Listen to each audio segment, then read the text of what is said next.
your names and in addition to you listing your names and organizations in the chat, we're asking that you please click on the link provided here.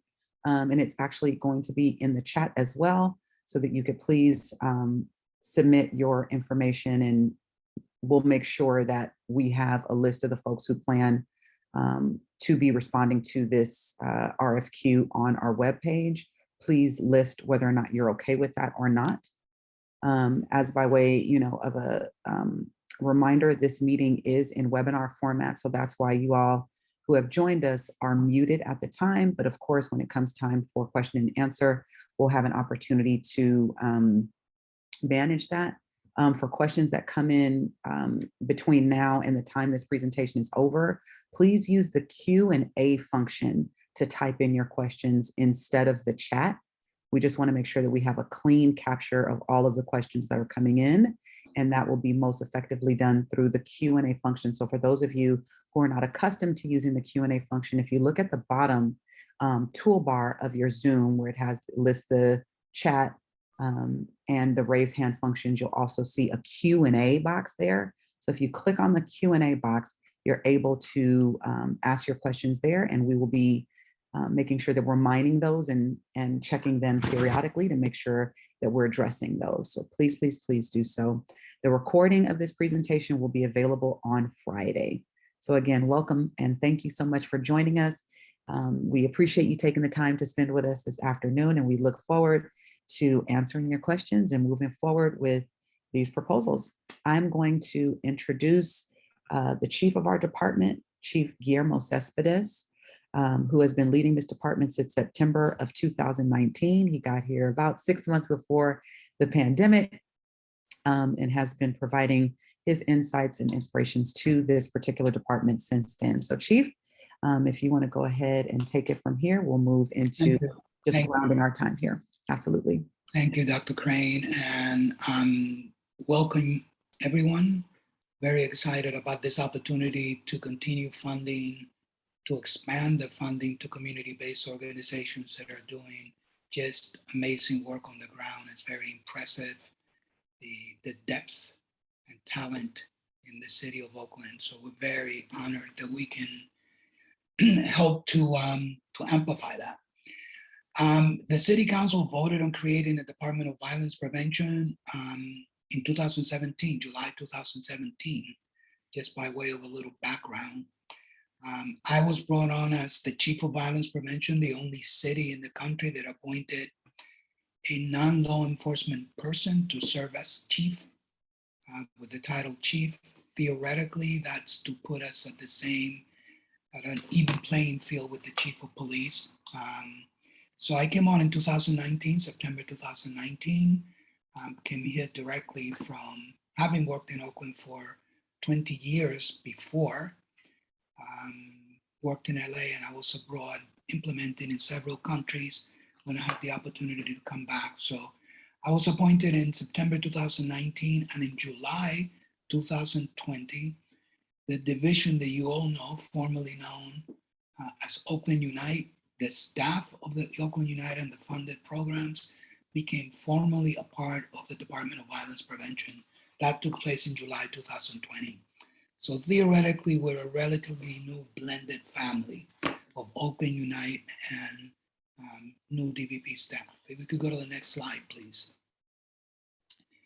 The department has five mandates they were aiming for. One is to reduce gun violence, to reduce intimate partner violence, to reduce commercial sexual exploitation, to reduce the number of cold cases. Obviously, the Department of Violence Prevention does not do cold case investigation, but our mandate is to reduce the trauma associated with cold cases.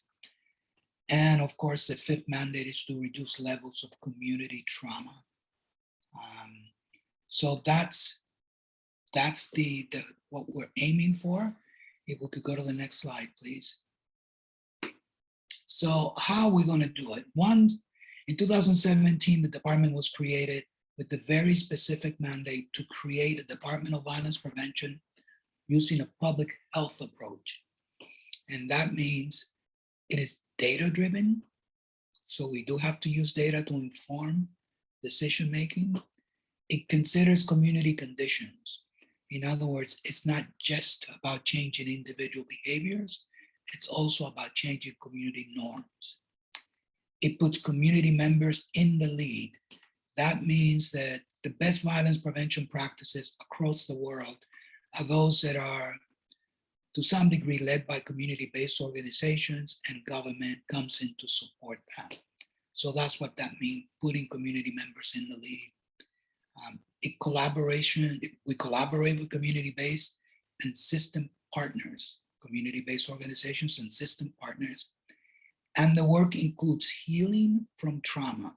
So it is both about stopping violence, but it's also about healing from the trauma associated with historical violence.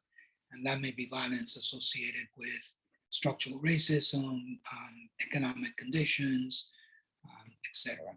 We could go to the next slide, please. Our theory of change, and what that means is, what is the thinking of the department in terms of what we need to do to create this change, these 5 mandates. One is, as with any public health condition, which we consider violence to be a public health condition, you focus first on where the conditions are more acute, more present. So specific places that are that have underlying conditions that create violence. We don't think violence is created necessarily by bad people. We think that violence is a product of underlying conditions that impacts some individuals differently than others. So specific places is one concept. Next slide, please. What are those places? I think all of you here know that Deep East Oakland is the geographic section of the city that has been most impacted adversely by poor economic conditions, high rates of COVID infection, and shootings with injury. So East Oakland, Central East Oakland, and West Oakland are the 3 general DVP priority areas that we consider specific places that it's important to impact there first. Next slide, please. Also specific people. And what do we mean by that? That, for example, the people committing violence in Oakland is a very small percentage of people. So even in geographic areas of the city that may have a high rate of violence, not everyone in that community have the fingers on the trigger, they're pointing a gun, or even actively involved in violence. So while it's geographically based, meaning that we focus on specific places, that doesn't mean that we look at everybody in those places in the same way. Very many people that live in those places are not involved in violence. So it's not just people of all ages, but we're also particularly conscious about the fact that most of the violence in Oakland and really across the country, it's not being committed by youth. It's actually older individuals. So we're very careful about criminalizing youth when we talk about specific people. Next slide, please. So there are 3 general priority populations that we focus on. One is those that are exposed to violence. Individual families that live in communities with high rates of violence, they themselves may not be involved in violence, but they're exposed to it. That brings with it a particular level of trauma. And this is just the overall population living in neighborhoods of focus. So that's in the public health framework, that's looked at people that are at a primary level of risk. If we were thinking of COVID, these are people that can be protected basically through wearing a mask and distancing. Then there are those at risk of violence, and that's the second population. And those are folks, various ages that may be involved in small forms of violence, but they have not yet been identified through public systems. And we want to make sure that we can get to those, whether it's young people or adults, before they're being impacted or being contaminated by the violences around them becomes more prevalent. So those, we consider them at risk. And then the third category, which is really the most difficult to deal with, are those that are considered at the center of violence. Those are our children, although they may be adults, who are actively involved in harming or being harmed. And that's the population that you all know as, hurt people, and that we keep the cycle going. So that's a category at the center of violence, okay? So specific places, specific people, we would go to the next slide. And specific times of the day, days of the week, and months of the year. Violence does not occur, if we look at data across the city, you will find that there are specific times where violence is most likely to take place. So if violence is occurring between 6 p.m. and midnight to 6 a.m. in the morning, it would make sense to attempt to address that violence during that time. So specific places, specific people, and specific times of the day, rather than just this general approach, okay? So that is basically what is driving the theory of change of how we believe firmly from data that this city can coordinate all of the efforts of the brilliant practitioners that exist to focus on priority areas during specific times and focusing on those who need your services the most. Next slide. Okay, so I'm going to pass this back to Jesse Warner, who's been one of the many people leading this effort. But once again, just thank you for participating and for the work that you do all the time. And it's an honor to be a part of this. Thank you, Jesse. Thank you, Guillermo, for your leadership and for your support as we've moved to launch this request for qualifications and all the amazing work that is happening throughout Oakland and the difficult work that many of you on the call are doing as part of the network or will be doing if you join us in these efforts. The next phase of this is to talk a little bit more about some of the nuts and bolts of the contract and compliance piece. But before we get into that, I wanted to just share a little bit about the differences between a request for qualifications application and a request for proposal. In the past, our work has been put out as a request for proposal. This is the first time that we're doing a request for qualifications, so I can understand why some of the questions we've gotten early on in the process have maybe benefited from a chance to discuss this distinction. Some folks are familiar with the request for proposal process. This is where your agency may take time to propose a model that is consistent with what the great work that you do at your organization. And we don't necessarily want to stop that from happening, but we are asking that your agency spend time to review the DVP models that we'll do a brief overview shortly and demonstrate your qualifications to perform that model and the understanding of some of the components of the model in the RFQ application. And in a request for proposals, agencies also demonstrate their past performance and their impact that they've had with their services. Similarly, in an RFQ, we'll be doing just that. In the relevant experience section in particular, you will point to past experiences, past work that you have done. And for the impact, you will share it there and also a bit in the project approach section. So we'll hear more about that later in the presentation. For a request for proposal, agencies usually prepare a 12-month budget, an annual budget, and request a funding amount to perform their proposed model. What's different with this request for qualifications is that you'll be submitting an example budget for a set number of participants and or number of activities, and that's defined in Appendix A for your sub-strategy or activity that you're going to be proposing.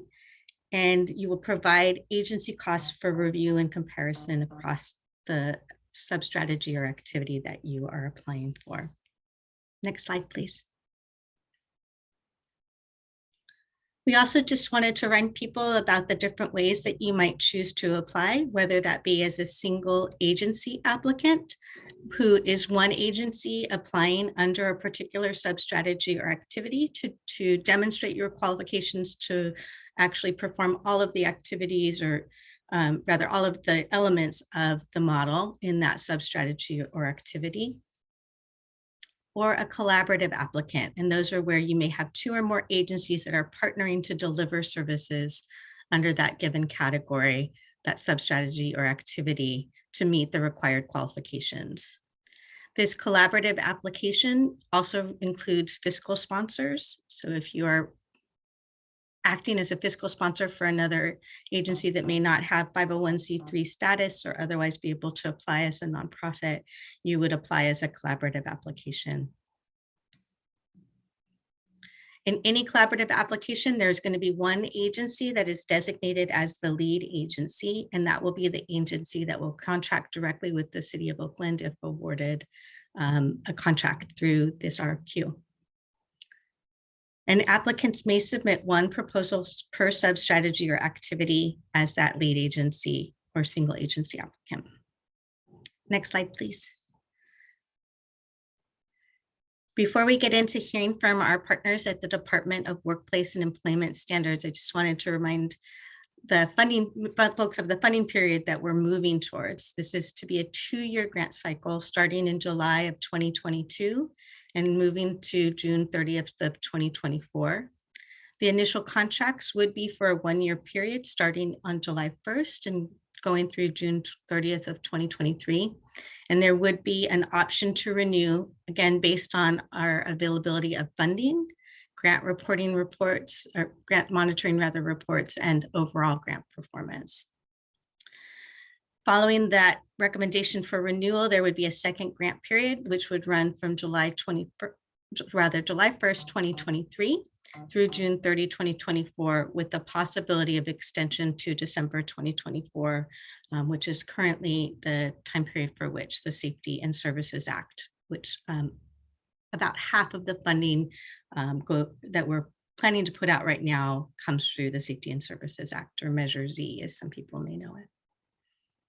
So with the next slide, I'm going to invite Sopani Hong to join us from the Department of Workplace and Employment Standards. She's going to go through a few slides here.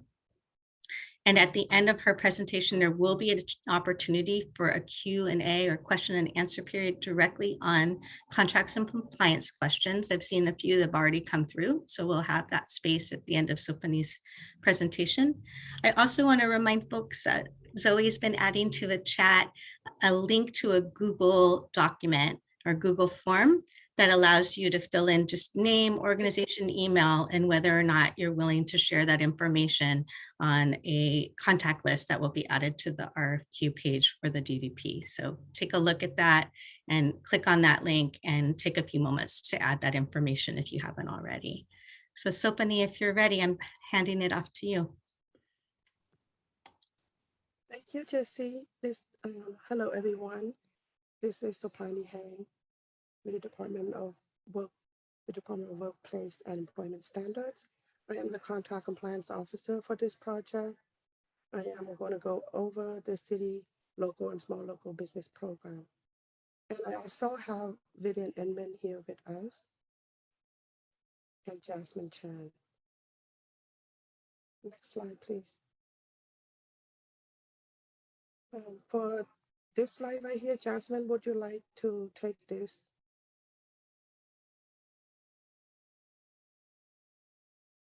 Yes, sure.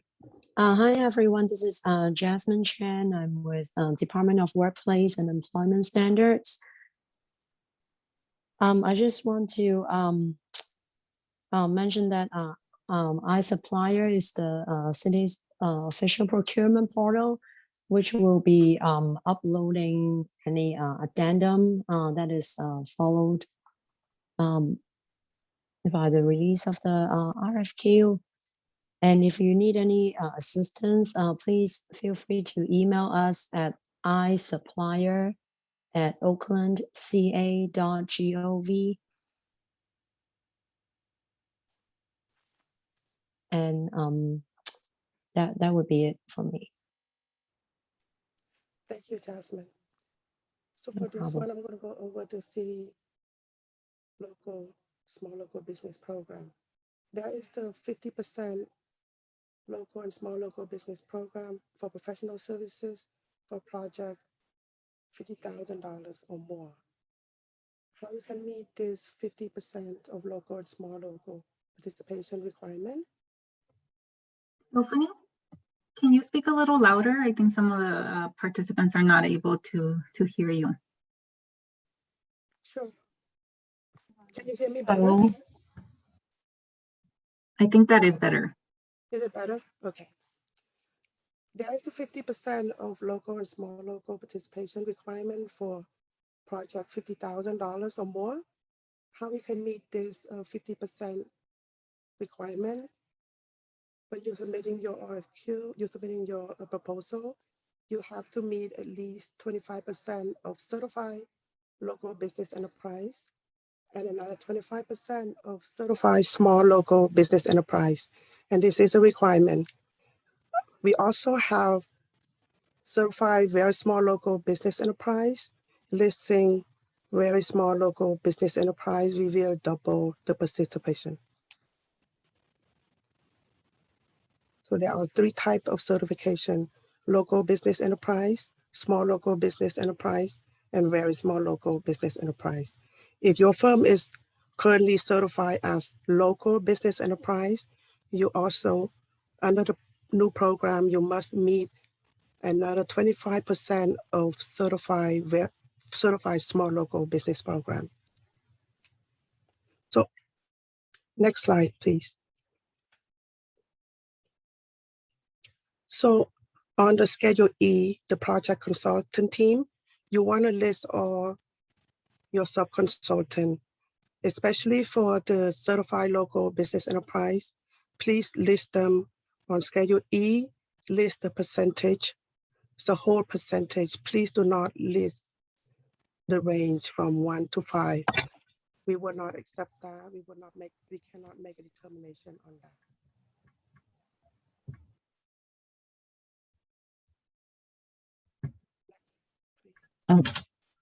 Sapani, Yes, sir. can you speak about, are you having problems? No, I don't know what happened. Maybe my volume somewhere. Can you hear me better now? Yes. Okay, you Go want right me ahead. I'm going to do again on Schedule E. On Schedule E, the project consultant team, if you would like to list your certified local business enterprise, you want to list all the percentage that you want to use them on this RFQ, on this contract, list them as the whole number of percentage. Do not do the range from 1 to 5%. We cannot make a determination on that.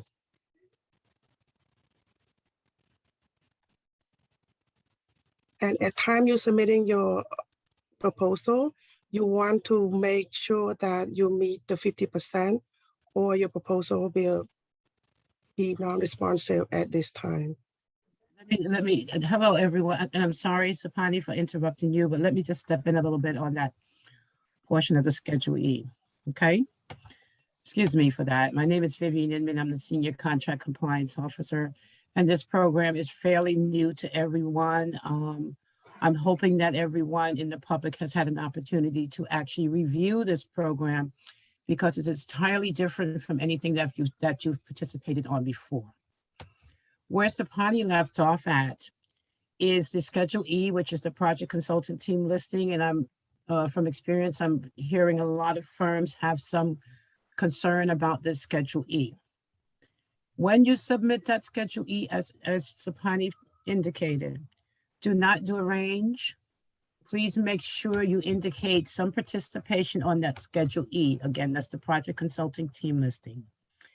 Anyone, and it's not, anyone that submits a Schedule E that has 0 participation cannot move on in the process, will not be able to move on in the process at all.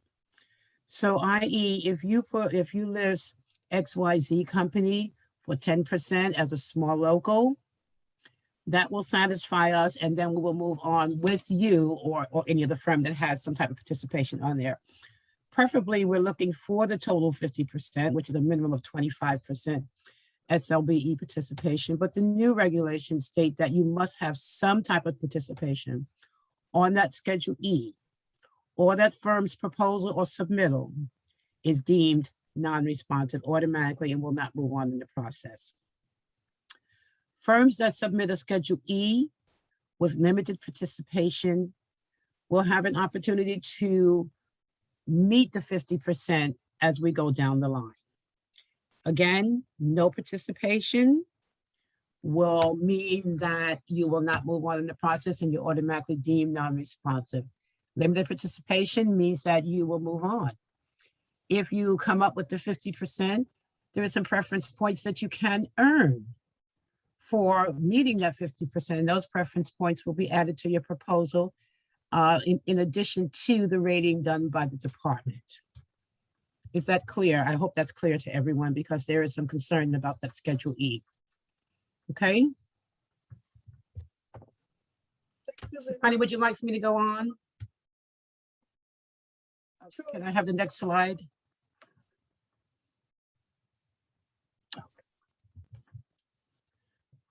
All right, I'll go on. So when we look at the requirements for a certified small local, the small local certification was reduced from 30%. It used to be 30% of the NAICS code listing. The NAICS code listing meaning the North American Industry Classification System. It's a long name, but it's NAICS. So if your NAICS code listing, your size standard was 8.5, 30% would have been what, 2.4? Yeah, I think it's 2.4. And now 20%, it is now 1.5. Let's just put it that way. So it has been reduced drastically.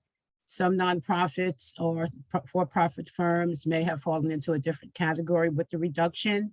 However, that is one of the major changes to our most recent local and small local business program.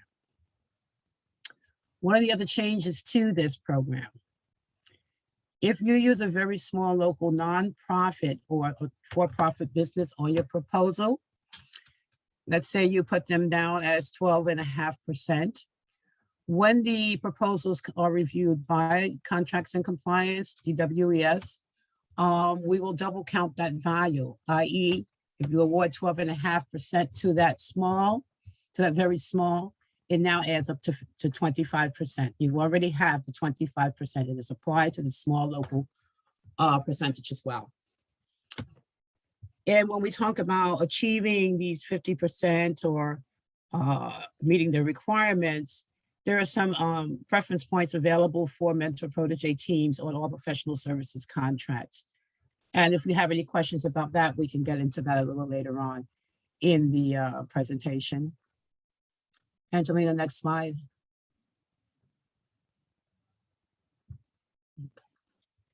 The living wage ordinance and equal benefits ordinance does apply to all professional services projects in the city of Oakland. Living wage is applicable to contracts over $25,000 or greater. The rates currently are $15.30 with benefits,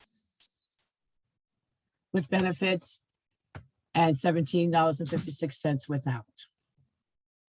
That is confirmed by Schedule N, which is always submitted with your proposals, after the proposals, I'm sorry.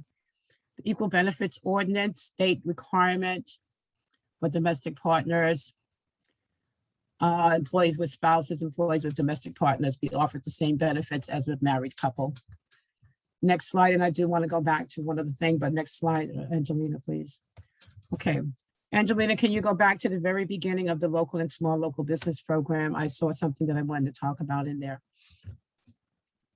Okay, there we go. So when we talk about this local and small local business program, we talk about the certifications. We didn't put in this that if you meet the 50%, I'm talking about preference points now. You meet the 50%, you can be awarded 2 preference points. 60% will give you 3, 70 will give you 4, and 80 will give you 5. So your proposal or your submittal will have an additional 5 points added to it. Okay. Along with that incentive is the incentive for years of service in Oakland. And correct me if I'm wrong, I always get this number mixed up. You can earn at a max, Sapani, I believe it's 2.5 more points for years of service in Oakland. So there, what is that? 5, 6, 7.5.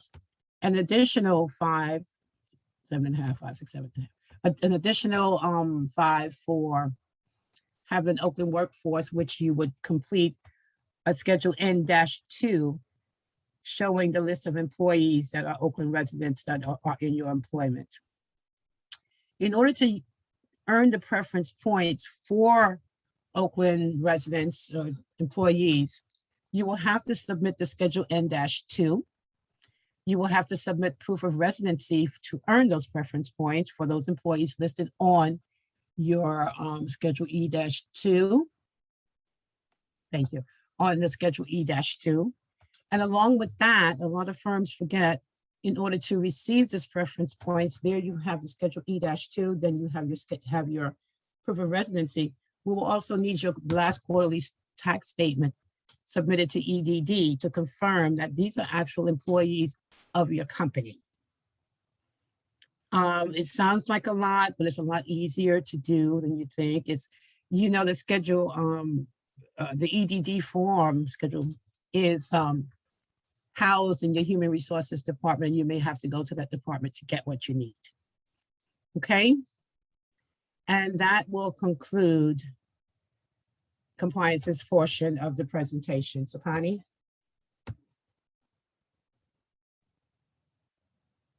Okay. Thank you, Vivian. Okay.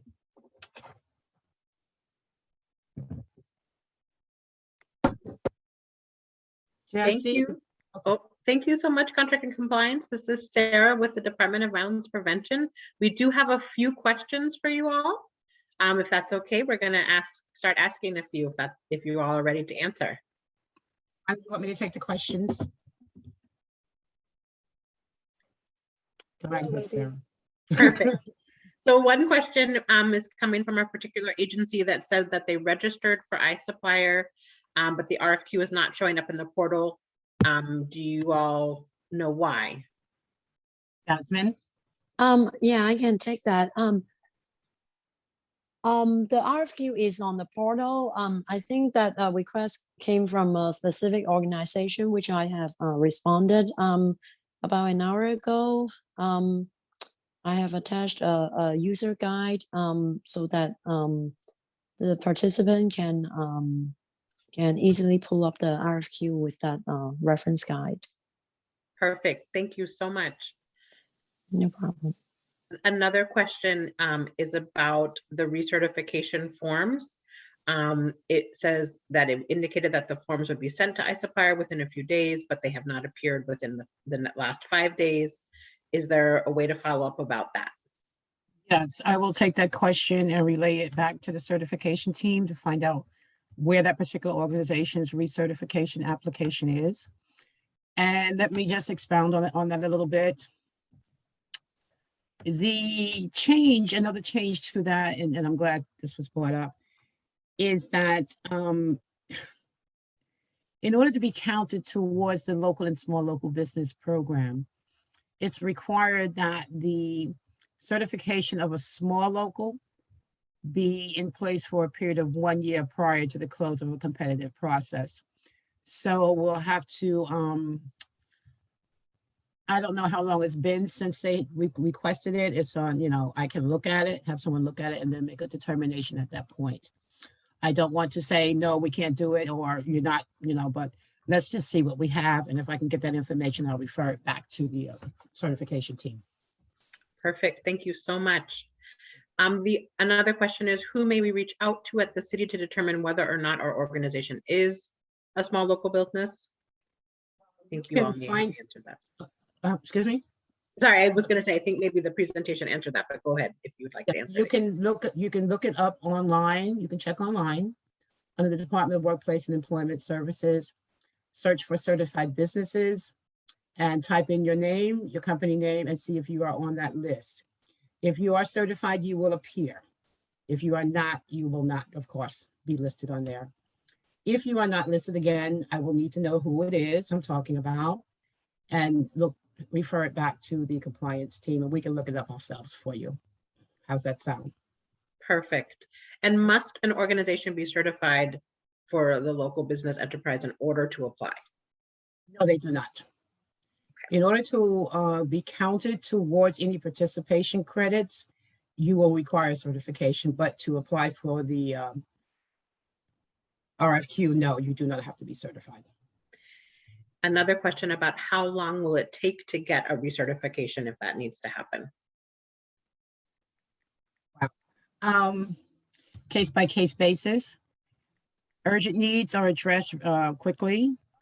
Again, please pay particular attention to, and I want to indicate what page number I'm referring to in our local and small local business. Please pay particular attention to page number 21 of the local and small local business, where it states that your certification must be in place for a period of 1 year. If you're looking for small, in order to be counted towards the LSLBE requirement, long words. So pay particular attention to that, meaning that if a firm gets certified right now, they will not be able to be counted towards the local and small local business participation requirement. That's what it boils down to. Okay, I hope I'm clear with that one. Great. We have another question about someone who had turned in certification at the end of last year, 2021, and hasn't heard back. So I will follow up with you around that as well. Yeah. The other question, a question around you used in your presentation the word participation. Can you kind of define that, what that means in this sense? Sure. Okay. So the requirement is 50% local and small local business participation, meaning that in order to be counted towards that participation, you have to be a certified local or small local business or very small local business in order to assist the prime consultant in meeting that 50% requirement. That is the participation that we're talking about. Got it. And then for Schedule E, are people required to have consultants? No, you are not required to have consultants, but you are required to meet the 50% requirement. Yeah. No, you don't have to have consultants. Okay. We have a bunch more questions. Thank you for hanging in there with me. So for the small local business certification, the question was, it is reduced to 20% of what? 20% of the North American industry classification systems. The NAICS codes are SBA size standards. You will look up your NAICS code listing. You will see a dollar value on that listing, and you will take 20% of that dollar value, which will tell you if you're eligible for small. This 20% is based on the 3 years gross receipts of an organization. And we do the calculation based on that. If you exceed that amount, then you will be placed in the category of a local business enterprise. Even though you are applying for small, if we do an analysis and we see that you exceed it, we will offer you a local business enterprise certification. Great, thank you. Does this specific enterprise program apply to 501(c)(3)s? Yes, it includes nonprofits. Great. What is the difference between this small local enterprise and iSupplier? iSupplier is our holding portal for advertisement of projects. Small local is a totally different arena. It is for the certifications. These certifications will go through iSupplier, but we have two different areas of iSupplier. One side is certification and the other side is supplier or project information. Okay, thank you. Another person saying they've been trying to apply. They're registered with iSupplier, but have not been able to submit the form and have not been able to get a response. So we will, again, follow up with that. Any suggestions? Again, is there a general email where people can be sending if they run into problems in this process that they should be sending questions to? Generally, it would go through iSupplier. The Okay. questions would go through iSupplier. I believe Jasmine has a- The manual that Jasmine referred to, would that be able to be shared so that everyone could have access in case they had issues? Jasmine, yeah, I would- Sure. Sorry. that's okay. No, you're fine. Okay. Yeah, thank you. but I just want to clarify. That manual is for looking up RFQ. Right. But it's not related to certifications. Got it. When you go on to our website though, and you said you can look up apply for certification, and it does have its own manual in there. So you can do it that way. Two different arrows are pointing to two different places. So Jasmine is the project side, and then there's another click for certification. So you can click on that button for certification. It'll give you a user's guide for that. Okay. Got it. And then what is the second form needed for the form E2? Okay, schedule E. Let's say E2. I believe it's schedule E2. I probably got the number wrong. That schedule will list all your employees working in your establishment. Jasmine, did I get the number wrong? Is it E2 or N2? It's E2. You mean for the preference for points, right? Yes, it's scheduled. Thank you. Yes, it's schedule E2. Yes. It just lists all the employees that are Oakland residents in the organization, which would help support giving additional preference points for having an open workforce. Along with that schedule E2, you have to submit proof of residency, and you have to submit your last quarterly tax statement. A lot of firms forget to submit that last quarterly tax statement, and therefore we don't move on with any preference points for that. In order to receive it, please schedule E2, proof of residency, and your last quarterly tax statement submitted to EDD. Must be submitted in order for us to give you those additional preference points. Got it. Thank you so much. And again, just to confirm, the best way to get questions answered is to submit them through iSupplier. For certification.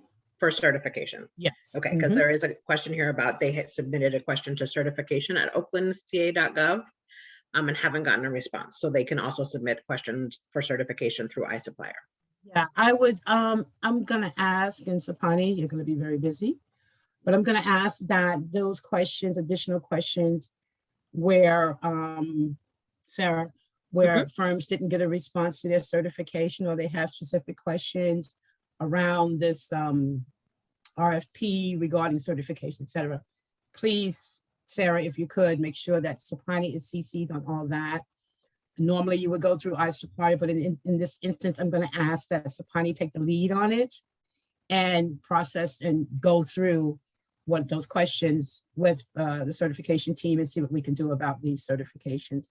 Again, just a reminder, because you get certified now, does not mean you're going to be counted. Okay, just a reminder. Okay.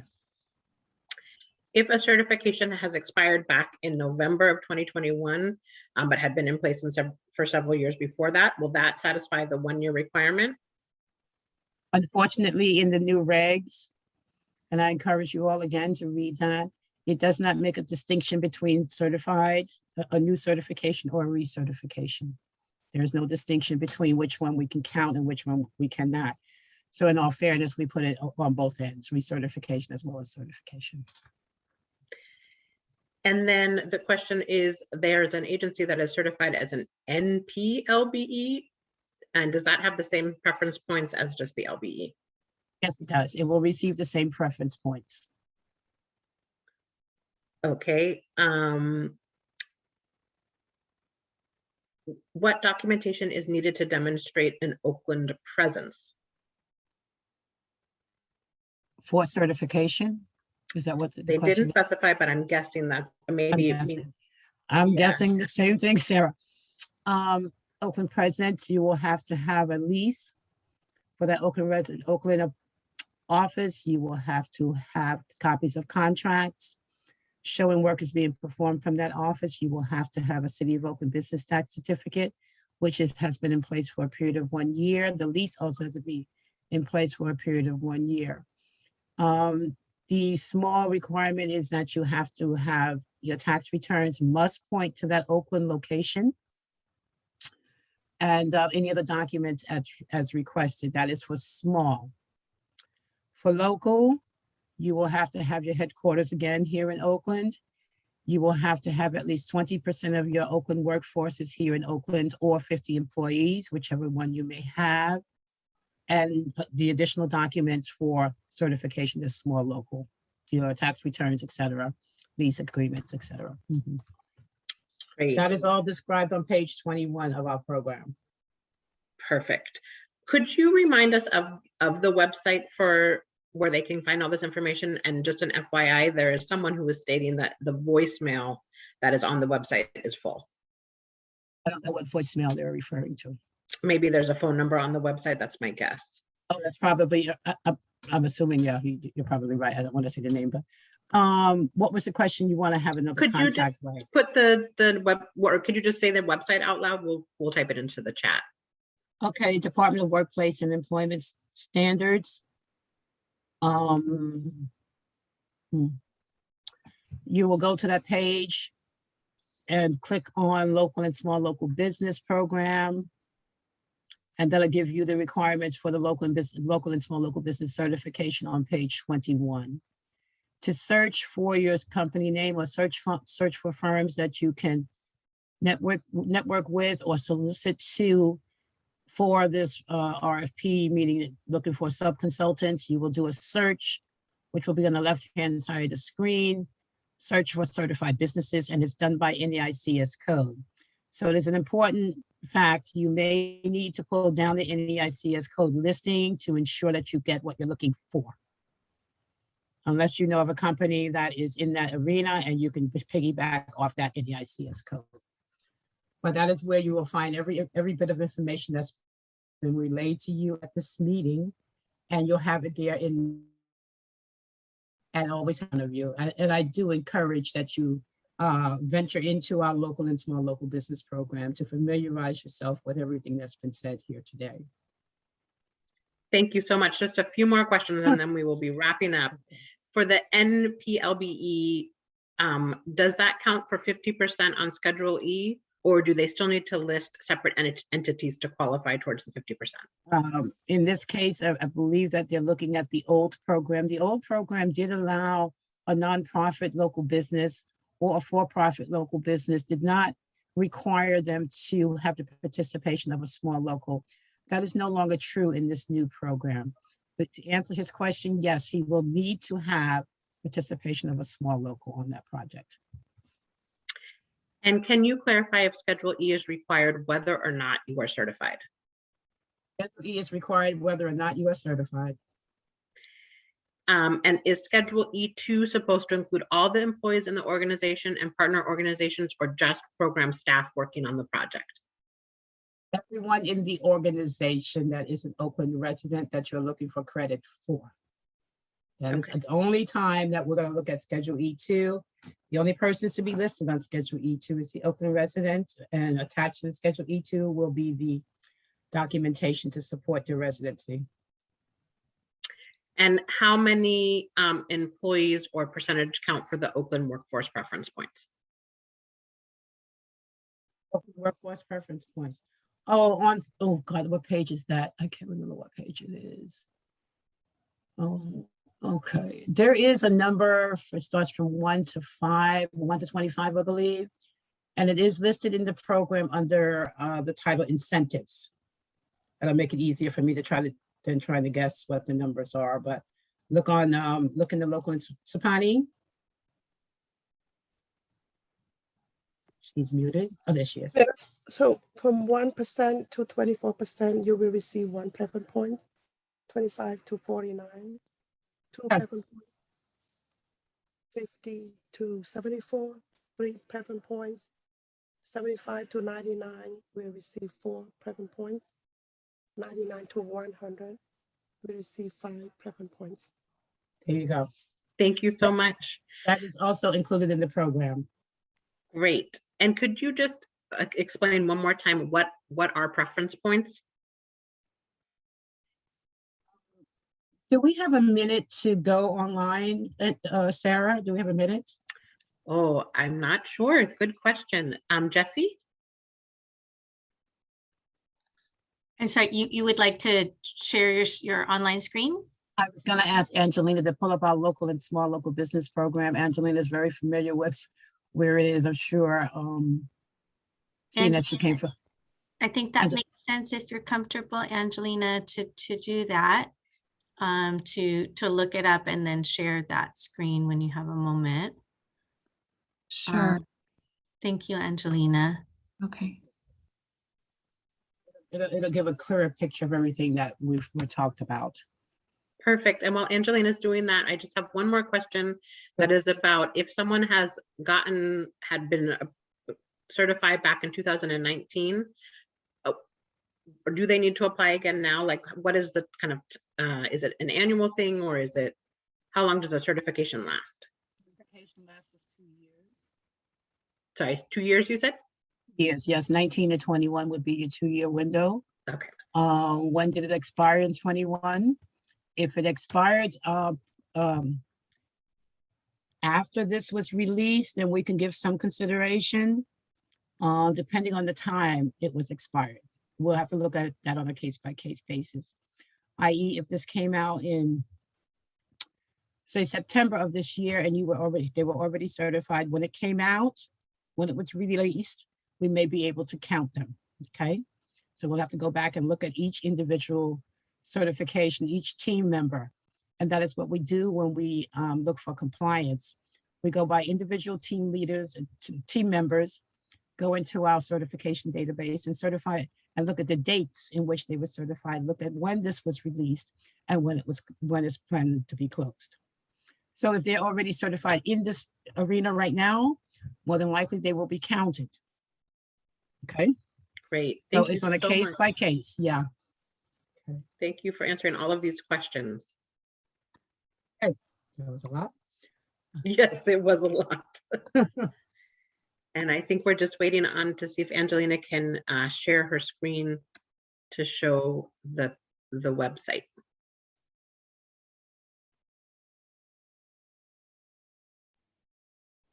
Let me know if you can see that.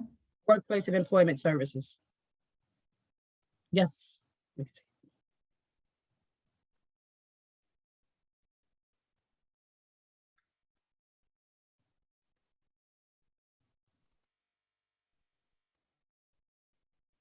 Here we go.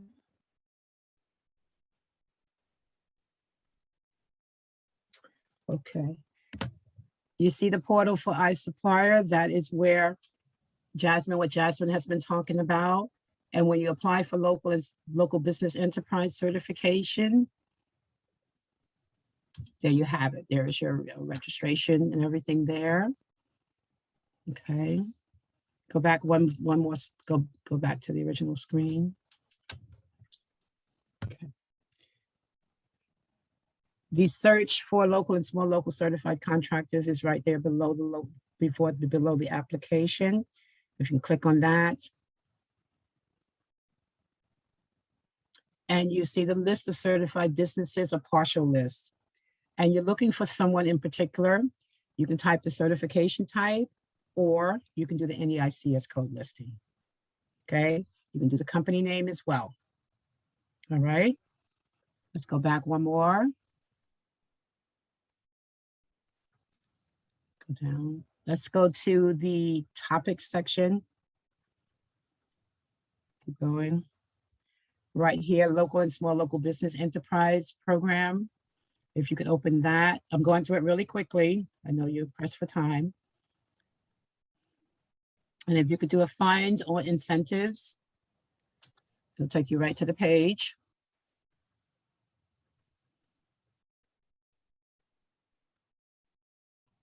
Go ahead. Go ahead. Should be the next one. Oh, okay, go back up. It's a chart that I'm looking for. Go back up. Yes, there we are. Now you see, scroll down a little bit, you see where the little chart is. It talks about construction. We're going to go into professional services, keep going down.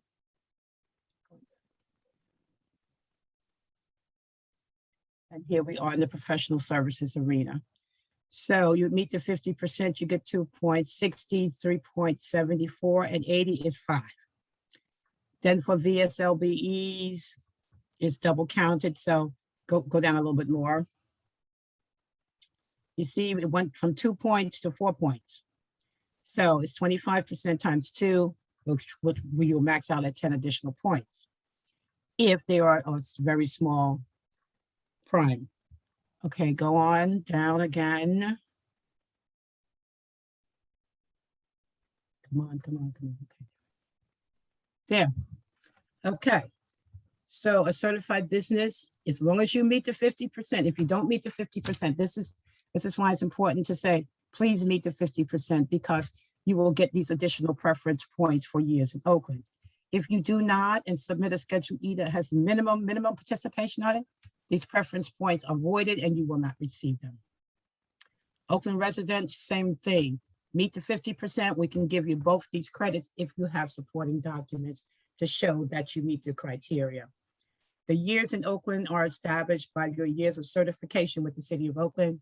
Certifications must be current in order for us to give you those additional preference points. Okay? That is the easiest way to explain it. That's why I asked that she pull it up.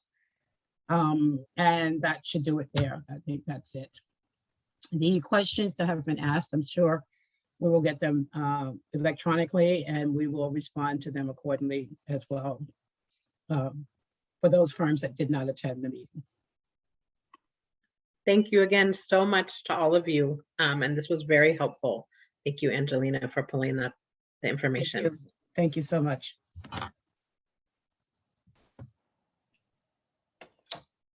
Thank you, Sarah. Again, thank you, Sophanie, Vivian, Jasmine, and Sarah for, again, helping us share those questions. If there are no other questions, we'll move on to the next section of the presentation. Again, you can continue to submit your questions, again, to the iSupplier or to the Oakland, the DVP RFQ email. Thank you, Angelina. Again, so the strategy overview, again, the city is looking to invest in the following 3 strategies. $10 million in the gun group gang violence response, $5 million in the gender-based violence response, and another $5 million in the community healing and restoration for a total of $20,000 in this RFQ. Next page. For the violence incident crisis response, it includes the following activities. The violence interrupters, which is, these are credible, the city is seeking agencies to form or build teams of violence interrupters. These are credible messengers in the community who can form deep relationships with high-risk individuals, groups, and networks. Again, these are people from the community that have those relationships that can either help mediate an incident or continue to have those conversations, messaging around peace.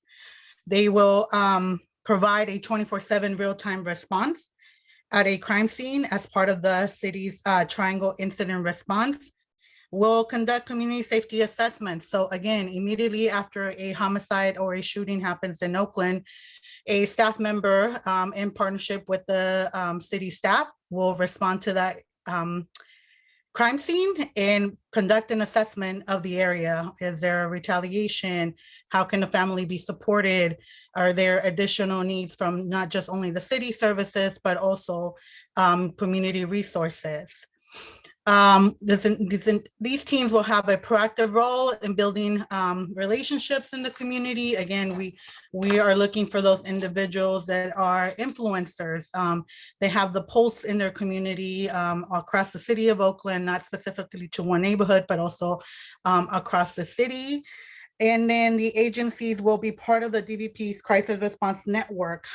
Again, bringing all the agencies that are providing support around the crisis response, sharing the resources, connecting individuals, doing referrals, and again, working very closely and receiving direction from the DVP staff. The other activity as part of this sub-strategy is the hospital-based intervention. So this requires the case management immediately for the agencies to provide staff to provide response to the hospital. Immediately after an incident, the agency has around 24 hours to respond to either the hospital as a bedside visit or visit the individual at home as soon as they are released from the hospital. For this strategy, for this model, this intervention requires coaching and case management and must provide referrals for community resources. Agencies must be approved and trained by HSS and Highland Hospital, as part of the Highland Hospital. For both of these activities, we encourage that letters be submitted from Highland Hospital and the Oakland Police Department. And again, next slide, sorry, Angelina. The next activity is the family support. This is again case management support to provide resources and services to families that have been affected by gun violence, by either losing a loved one to gun violence. They can provide resources as, connecting them to the victim assistant, help them coordinate the funeral, also coordinate vigils or any type of resources that the family needs immediately after the loss of a loved one. Connecting them to grief counseling and healing activities, again, addressing trauma over time. And again, this is also becomes part of the DVP network crisis response. And we'll again be working closely with staff from the DVP. The next one is the emergency temporary relocation. This is again to provide support to individuals that are in immediate danger. Often these individuals are part of some kind of retaliation incident. And so we are either looking to relocate them outside of the city of Oakland, outside of the state, looking for a safe place that they can be relocated. They will be conducting an assessment. They will provide assistance in, again, relocating and finding other resources outside of city of Oakland.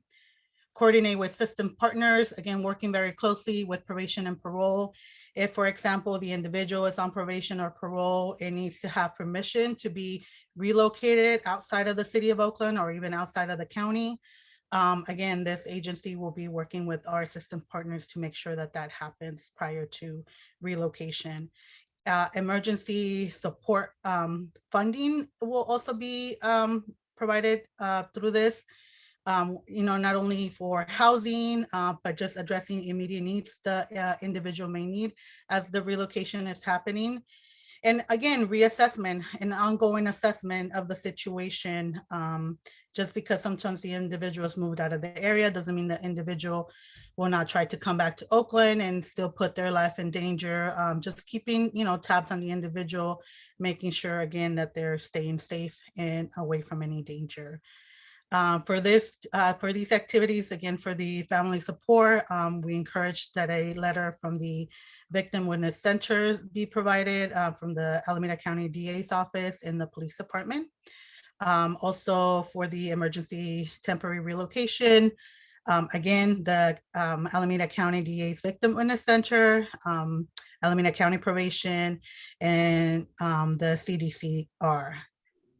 So for the next sub-strategy, Jesse will take over. Thank you. Thank you, Jennifer. So if you want to get to our next slide, thank you, Angelina. We are going to move into the next sub-strategy, which is sub-strategy 2. I'll pause for a second. There we go. And this is the youth diversion, and both youth and adult life coaching are in this strategy. For activity 2.1, which is youth diversion, this is again an effort to divert young people away from further involvement in the criminal justice system. The program should include elements of restorative justice and cognitive behavioral therapy, and promote accountability and healing between young people and the victim or community. So as you see, when you take a closer look at the model in the RFQ, there's also a nod to looking at elements of youth life coaching and the case management that contains.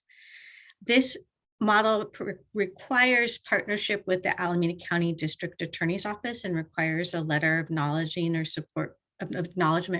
support from them, and encourages a letter from OPD or other local law enforcement. We're seeing there's maybe opportunities to do some diversion at point of arrest, and also encourages letters from probation and justice system partners.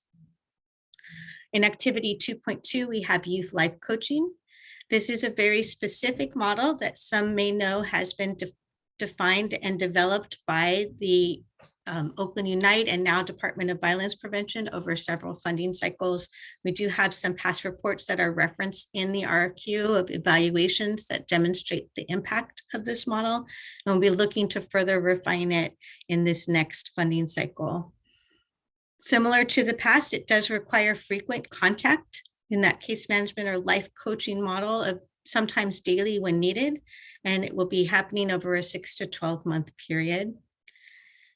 There will be an opportunity for the life coaches to work with the participants to develop life maps, which are stipended for achieving goals.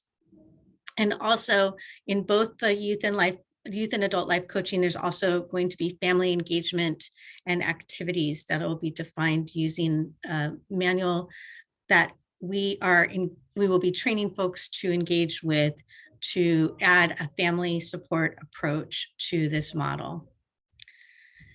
Youth life coaching differs a bit with the really strong goal of supporting both academic success and probation completion. And many of the referrals come through partners, including probation, including Oakland Unified School District. We will have, as a part of this ongoing strategy, what some people know as the Juvenile Justice Center strategy or JJC strategy that includes partnership with probation and Oakland Unified School District to reattach folks into the school setting as soon as possible as they're leaving the transition center settings. But there will also be opportunities to have other referral sources for this life coaching effort for youth. As I mentioned before, the adult life coaching in activity 2.3 has a lot of similarities to the youth life coaching in the overall model, but also has efforts to include learning trips that would have participants join their life coaches in excursions outside of Oakland. It could be local things, it could be multi-day trips as well. We also have under adult life coaching one provider we'd like to select to provide housing focused coaching. This is in partnership with the Community Housing Division and Human Services Department of Oakland, which has the Oakland Path Rehousing Initiative. That's what OPRI stands for. In support of the OPRI partnership, we're able to access some housing vouchers, and we are hoping to select an agency to provide that case management, that focused coaching for the people who are placed in the OPRI housing partnership. Next slide, please. The next slide is sub-strategy 3, which is employment and education support services. We have 2 activities in this section. The first is 3.1, youth career exploration and education support services. This is life skills and financial literacy on the youth side, as well as a focus a bit on career exploration, not solely on summer jobs or getting folks jobs, but opportunities for internships, or other experiential learning.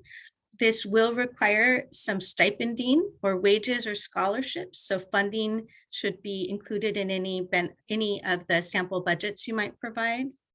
It's also going to have need to demonstrate connection to employers, academic support, including meeting some educational attainment milestones as part of the model. This area can be serving youth, young people from ages 14 to 24. So it can include transitional age youth, but I will also note that people serving transitional age youth can look to apply in the appropriate strategy based on the type of model that you are providing. So if you are providing more of a career exploration and education support services model, look to apply in activity 3.1. If you believe that your model aligns more with what I'll describe next in 3.2, please plan to apply there. If you think they apply to, if your model and your qualifications rather serve both models, please plan to apply in both if that's your intention. So 3.2 is adult employment and education support services. This activity very similarly has that intensive support, particularly with soft skills and readiness assessment. This strategy focuses with young adults much more on employment and will require transitional employment. All employment, whether it's for youth or adults, should be at the Oakland minimum wage.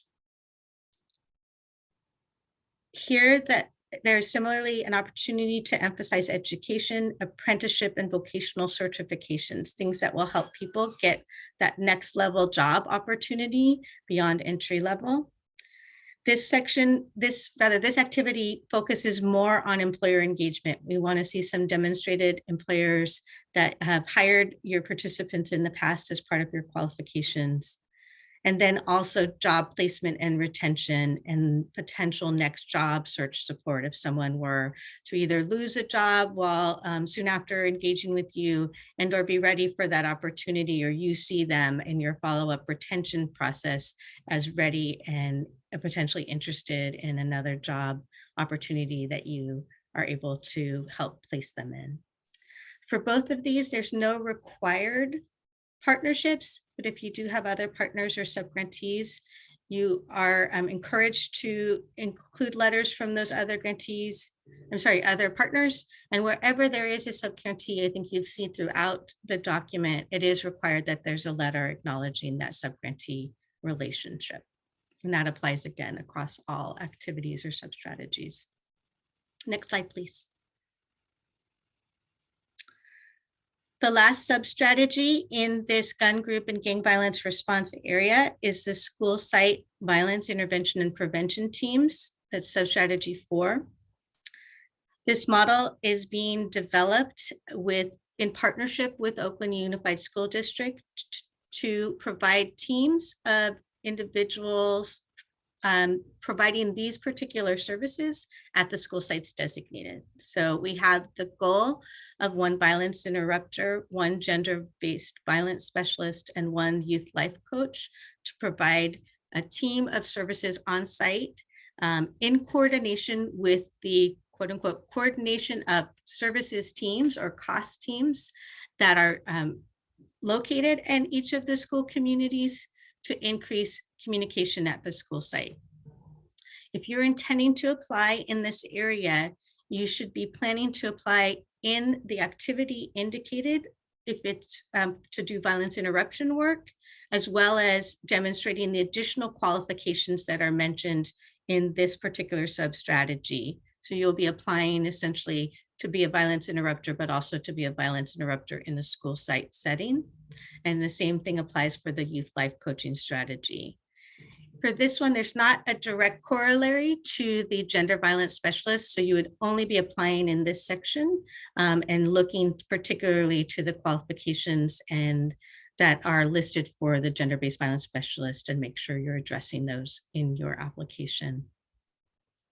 So again, along with the roles that are specified in the violence interrupter space or the life coaching space, or again, as mentioned here in this activity or this sub-strategy for the gender-based violence specialist, there'll also be an opportunity for these individuals to provide trainings and professional development at those high school sites. And the sites at this time are Castlemont High School and Redstone Continuation School, Fremont High School, McClymonds High School and Ralph Bunche Academy, and also Oakland High School and Dewey. And these sites were selected in partnership with Oakland Unified School District over the last several months, determining how we could pilot this opportunity and make sure that we can have the impact that we hope to have. We are focusing solely on these school sites. So I would just name that now. I know there may be questions about that later. Again, this collaboration, you're not required to send a letter or include a letter, but if you do have partnerships with school sites, please indicate that and include that. We encourage that you include that in your application. The next few sites will be handled by our Deputy Director, Dr. Sarai Crane. Thank you, Jessie. I'm incredibly excited to kind of talk through this part of the model. As we know, this will be the largest investment in gender-based violence response that the city of Oakland has ever made. So it's really, really, really exciting to see that activities associated with this particular strategy are being increased and enhanced. So the first sub-strategy would be crisis response. And so we are distinguishing time or space and resources, particularly for a 24-hour crisis line. We expect that there will be two. One particularly for domestic violence, IPV, and family violence, which would be inclusive of sexual violence at the same, and as well, in addition to, would be commercial sexual exploitation of adults and children, and that would be inclusive of sexual violence as well.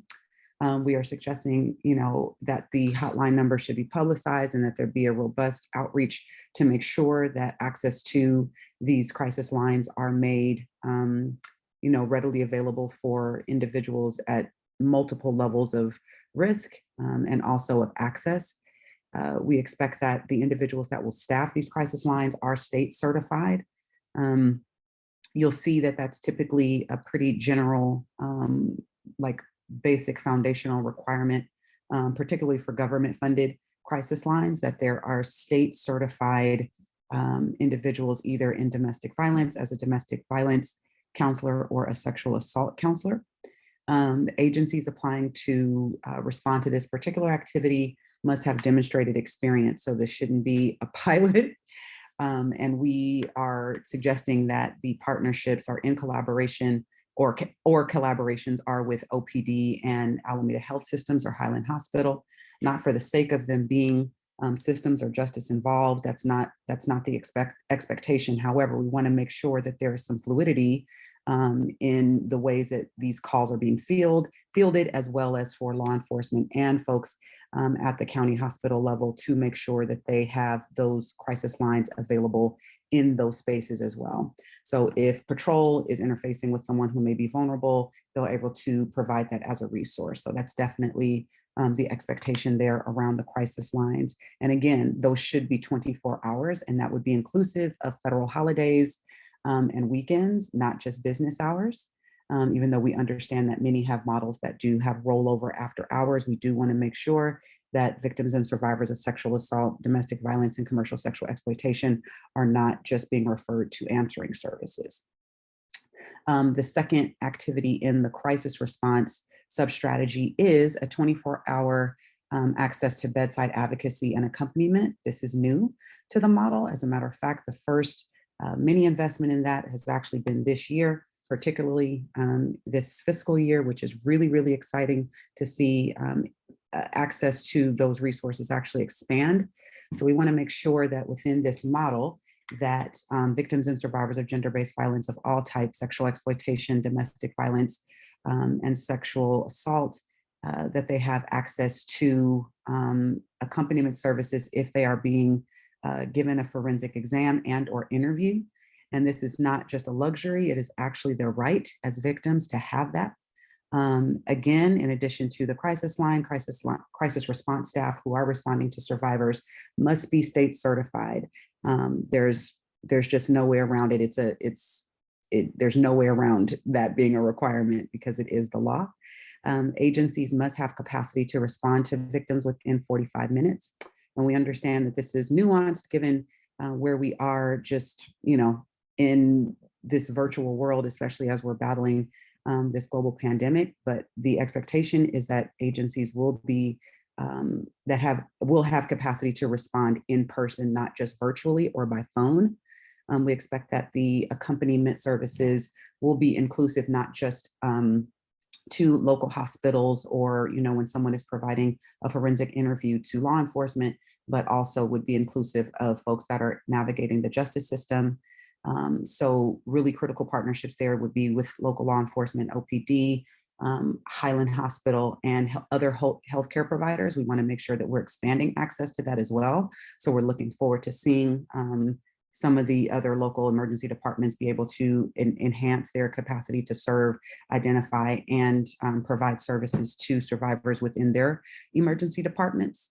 Again, it's not for the sake of some value around law enforcement from the DVP, but rather making sure that local law enforcement, our local, county hospital that is specifically trained in providing the forensic exams for survivors of sexual assault and domestic violence, that they are fully aware of the agencies that are having capacity to dispatch survivors or advocates who are able to serve survivors.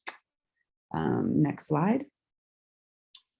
The next sub-strategy, in addition to crisis response, would be housing. And this is, again, something that is very exciting to see. As you know, one of the biggest challenges to serving survivors in crisis, having experienced gender-based violence of all types, is safe shelter. And that vulnerability has been exacerbated tremendously and dramatically during the COVID-19 pandemic. And so, we definitely want to make sure that housing was a huge piece to this part of the puzzle. And so we've made the distinction between housing in the activities, 6.1, which would be emergency shelter, from the activities in 6.2, which is transitional housing. And the distinction, as you'll notice in the RFQ, is the provision of either temporary housing up to 90 days or longer term housing, which we're really looking towards seeing some rehabilitation up to 18 months. And so as you'll notice in the RFQ, the beds don't have to be, here in Oakland. We understand that there are extraordinary vulnerabilities for individuals that are harmed in the city of Oakland to be housed in the city of Oakland, but there needs to be transportation to those spaces if they are not located in Oakland. And the shelters can include, traditional shelters, which we've noticed during the pandemic have just been, beyond capacity and really struggling with limited capacity. And so we want to make sure that we're including safe houses, hotel vouchers, and financial support for relocation if that is necessary. And some of that is a bit nuanced. And so we have to make sure that the agencies that are responding to that are poised to make sure that they, can adequately provide that type of support to survivors.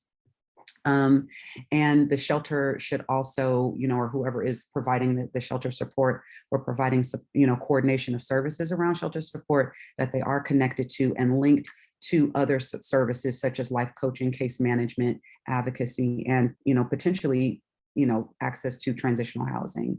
And so other key partnerships, in addition, like we saw to the crisis response, would definitely be local law enforcement and other partners and sub-grantees that are providing services that are similar to emergency shelter, but also maybe providing a more distinguished or nuanced method. And so the expectation is that there will be some collaboration between agencies in that way. And so in the proposals, we anticipate or expect that agencies will be able to demonstrate that.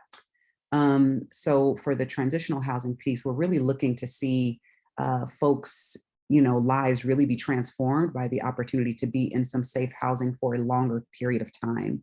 And so we're calling it transitional housing because we really would love to see folks transition from being vulnerable to being self-sufficient, to thriving, to being in a place where they're safe enough to manage their lives in a way that is disconnected from some of the individuals that have caused them harm.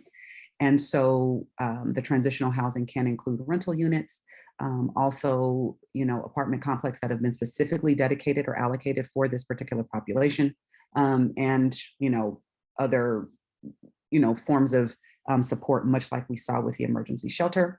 Please see the RFQ. And to see some of those details, I'm going to move on to the next sub-strategy, just in the interest of time. and to outline several of our, wraparound services activities. The first one being life coaching. Again, please pay close attention to the things that are, listed out in the RFQ. But you'll notice in previous iterations of the strategic plan for Oakland Unite, that life coaching was really relegated to group and gang violence. And there was just, one agency that actually was providing life coaching services that were GBV. And we started to see that expand a little bit more, but we're making a specific distinction for life coaching, particularly for survivors of gender-based violence. And so again, requisite in some of those partnerships and collaboration would be the DA's office, who would be making referrals, particularly for youth survivors, and other partners who may not be aware that, certain agencies are poised to provide that level of coaching support. And we want to make sure that folks are looking at other sub-grantees within the GBV ecosystem to see maybe if there's some, opportunities for support and collaboration there. In addition to life coaching, we're looking at legal advocacy. And again, you can please see the RFQ for some of the details on that, but we want to make sure that survivors have access to really effective and competent legal services, including advice, counsel, restraining order support, representation, family support, immigration support, all of that kind of stuff. And again, it seems, most fitting that those collaborative, partnerships would be with other partners and sub-grantees. We can go to the next slide. The last three are therapeutic support. If you could go ahead and mute, Jesse. Thank you. Therapeutic supports, and what we see here under therapeutic supports is more inclusive of just sort of the traditional, Western individual therapeutic model, but really be inclusive of support groups, peer-based, groups, non-Western support groups, and community supports that are formal, but not necessarily only on track for individual Western psychotherapeutic services. And agencies absolutely have to demonstrate some credentials around that. So you can look in the RFQ for more details around what that looks like. But we want to make sure that the amount of survivors is clearly delineated and distinguished in the proposal and the budgets. So in addition to therapeutic supports, we want to see, and this is the first time that we'll see employment support specifically for GBV. We saw my colleague Jesse talking through that with the youth and young adults, or youth and transition age adults, but we wanted to make sure that, there's really like explicit services for getting folks that have been impacted by gender-based violence prepared and, poised to actually be self-sufficient in their own employment training. And so we definitely want to make sure that, with agencies that are currently providing employment support, that they are poised to serve with competency survivors of gender-based violence. And so survivor-centered, trauma-informed, particularly around gender-based violence. And finally, the safe space alternative is an activity that's been designed to make sure that folks that are experiencing harm or that have experienced harm have an opportunity to connect in places that are safe, that provide food, hygiene support, and are just a respite, for some of their, lives that are still currently not, out of their lives, like experiencing the exploitation, but actually, having a place, even if they're still vulnerable to or actively involved in exploitation, that they have a place to connect with other survivors, other service providers, other individuals that have healed and are on their journey of healing, because we know that that's a very effective way of working together with this particular population. And I think that actually might wrap it up specifically for the gender-based violence activities. And I will pass it over to my colleague, Jennifer. Thank you. Next slide, Angelina. Thank you. So the next strategy area is community healing and restoration. For this one, the sub-strategy includes the neighborhood and community teams and town nights. So the neighborhood and community teams, it is composed of or needs to demonstrate connection to community leaders and residents in priority neighborhoods. So these neighborhoods will be identified by the Department of Violence Prevention. Staff have to be homegrown, basically from those neighborhoods, and have real deep relationships and connections to leaders in those communities. That again have connections to not only the residents, but the families and individuals in those areas.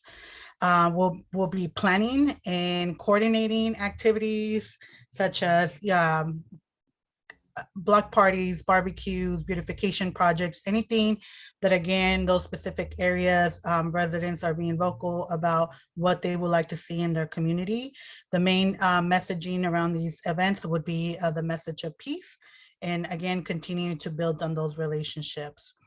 To have the pulse of the community, of a specific neighborhood that the community teams are focusing in. Coordinate with the DVP network and referrals to other services within the network. Again, we see the community teams really they will not be violence interrupters, but they will be supporting the work that the violence interrupters have.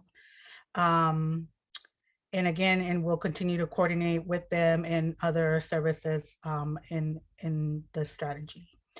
Town nights will be a series of 8 to 10 evening events between the hours of 6 to 10 p.m.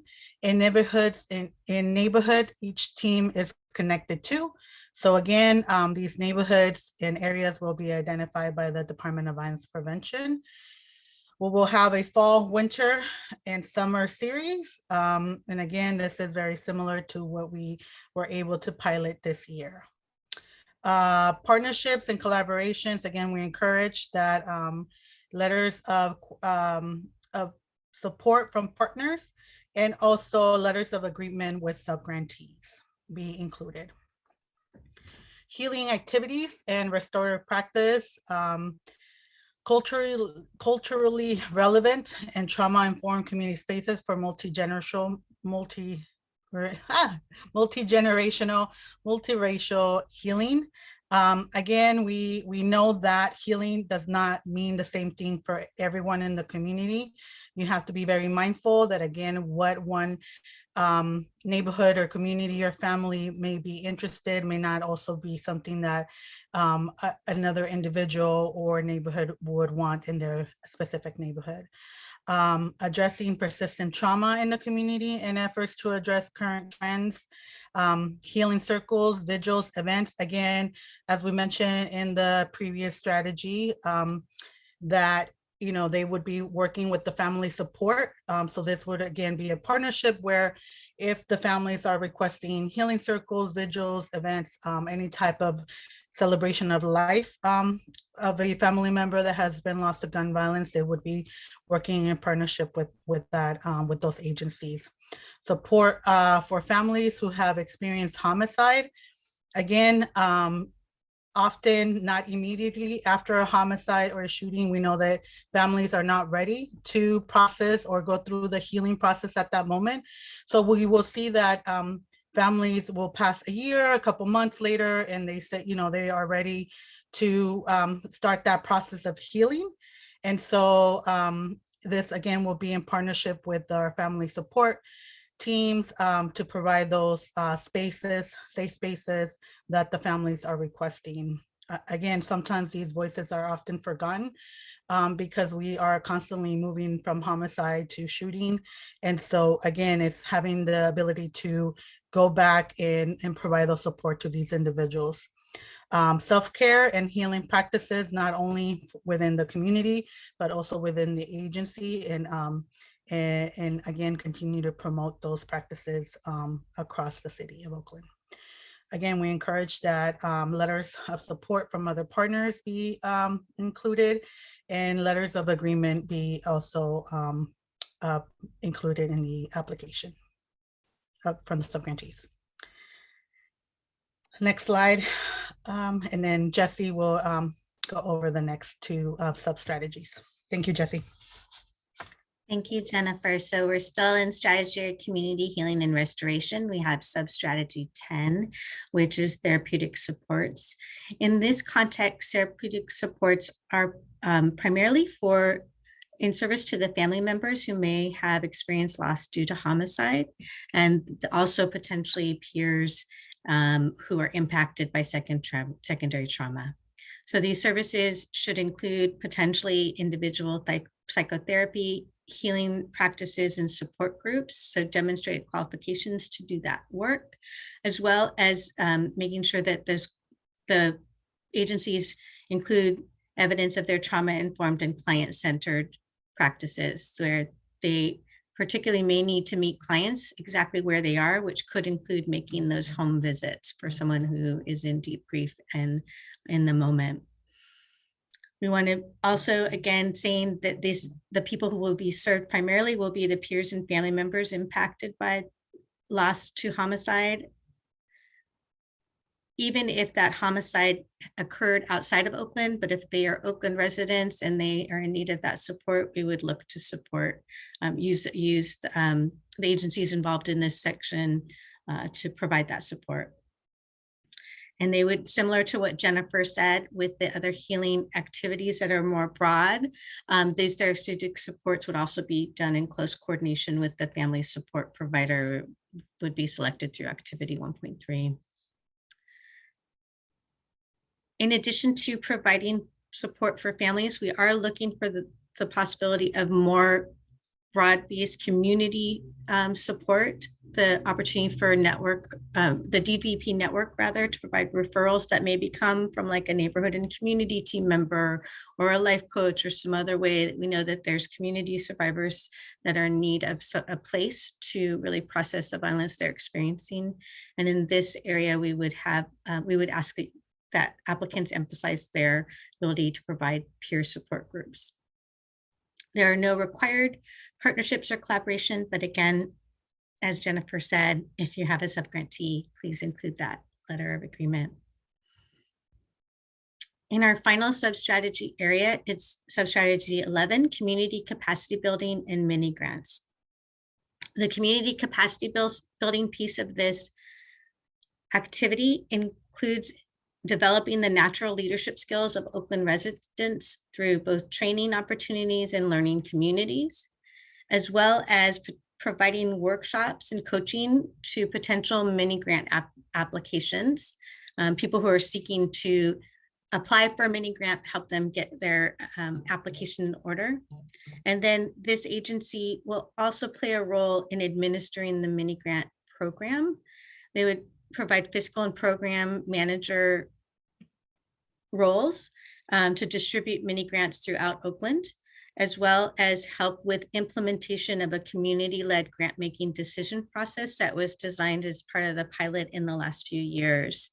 This process actually engages community members who are trained to select the mini grant awardees, and they would also be part of the community capacity building and mini grant provider would also be a part of supporting these individual community members to support the mini grant awardees who are selected in carrying out their projects.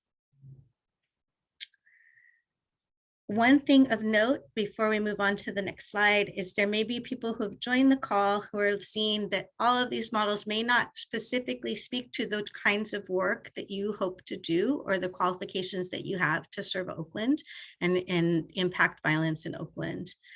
For those folks, I recommend if you look out for, and we will be pushing out and making sure information about the mini grants when they are available come next fiscal year to consider applying for a mini grant if you're not seeing the opportunity to provide services in the larger RFQ as presented in the various strategies, sub-strategies and activities that we've just spent some time describing. Next slide, please, Angelina. So just a few reminders before we get into the next section about how to apply, and just say thank you for sticking with us. I see we still have well over 100 people joining us today, and I hope you're taking care of yourself, but also note this, we're recording this, that we will have it up on the website. And if you haven't already, Zoe will drop back in the chat the reminder to go ahead and sign into that Google form. Just a couple quick questions so we can ensure we capture everybody who attended today. So again, as a reminder, as you're getting ready to apply, take time to review the sub-strategy or activity descriptions in Appendix A. There's more detail on the qualifications, the preferred qualifications, and other supplemental questions we did not get into detail with today in this bidders conference. So I encourage you to look closely at that Appendix A. The RFQ questions act as a guide to you as an applicant, so you can make sure that you spend the time to demonstrate the required qualifications and experience. It's important that you do address all of the minimum qualifications if you want to be considered as a potentially an successful applicant for contracting with the Department of Violence Prevention. We encourage that you reach out to any required partners that were listed as we spoke earlier, and reach out to them early to secure their support. Nobody likes a late ask for a letter. And then also, I know there was a lot of questions around the small local business enterprise requirements, or SLBE, and the Department of Workplace and Employment Standards did a great job of trying to really answer those questions. I want to name a few things. One, that you should do your best to get qualified if you can. Those points will be a part of the conversation, but they are not the final conversation. Consideration for who could be awarded. The other thing that needs to be said is that there is a process by which we as the Department of Violence Prevention can request a waiver of the local small and local business enterprise requirement. So please don't have that be a reason why you do not take the time to apply if you're qualified and interested in providing services to the city of Oakland. I want to say that one more time. We have a process by which we could potentially waive the requirement, and we encourage everyone to apply so that we can see your qualifications and consider you for a potential partner in the DVP network, community-based partner. And then finally, I mentioned it earlier, that contract negotiations with any of the successful applicants will help determine the number served and the funding amount and the required deliverables. We'll talk about it in the next few sections when we get to the budget. But again, you're not providing with a full proposal and requesting a funding amount. You're doing your best case example budget. Most cases for 25 participants served, so we can look at those for review and comparison of reasonableness of those costs. So now I'm going to turn it over to my colleague, Nancy Ceja.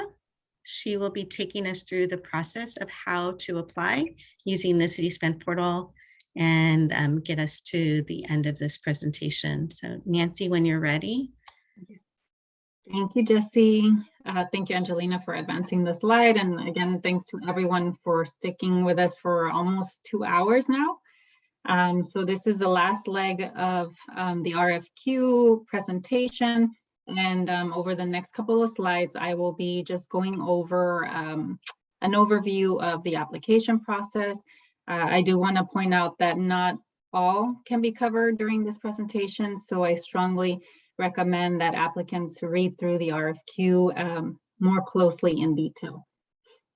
So the application process can be outlined in 5 different steps. The first step is registering and logging on to the application system. We will be using City Spend for this application. The second step is to submit your intent to apply form. Third is complete the proposal narrative. The fourth step is completing the budget and budget narrative. And the fifth step is submitting the proposal. I do want to point out here, actually, that due to the pandemic, we are no longer requiring a hard copy submission. So you are only required to submit in City Spend. Next slide, please. Okay, so the first step in the application process is registering and creating a City Spend account. Applicants will need to create a unique username and password for their agency. Only one account is necessary, even if there are multiple proposals being submitted. Some recommendations are to draft responses offline to ensure that you are within the character limits. And the other recommendation is to save often and to wait to submit each section only after everything has been completed. The second step is to complete the intent to apply form for each application. This step is required in order for you to access the application pages. We do encourage that you submit this form by this Friday, January 14th. However, before you hit submit, please check to make sure that you have selected the correct sub-strategy and activity. Next slide. Okay, the third step of the application and the actual meat of the application is in this proposal narrative section. So there are a couple of elements to the proposal narrative, including the agency overview, relevant experience, qualifications, project approach, budget, and fiscal practices. And the reviewers will be scoring these sections based on the adequacy of your responses and according to the point system outlined here in this table. So over the next slides, I will walk through each one of these elements. Next slide. Okay, the agency overview will not be scored. In this section, you will be asked to provide information regarding your agency. If you are submitting a collaborative proposal, please also name your partner organization and provide the requested information for your partner.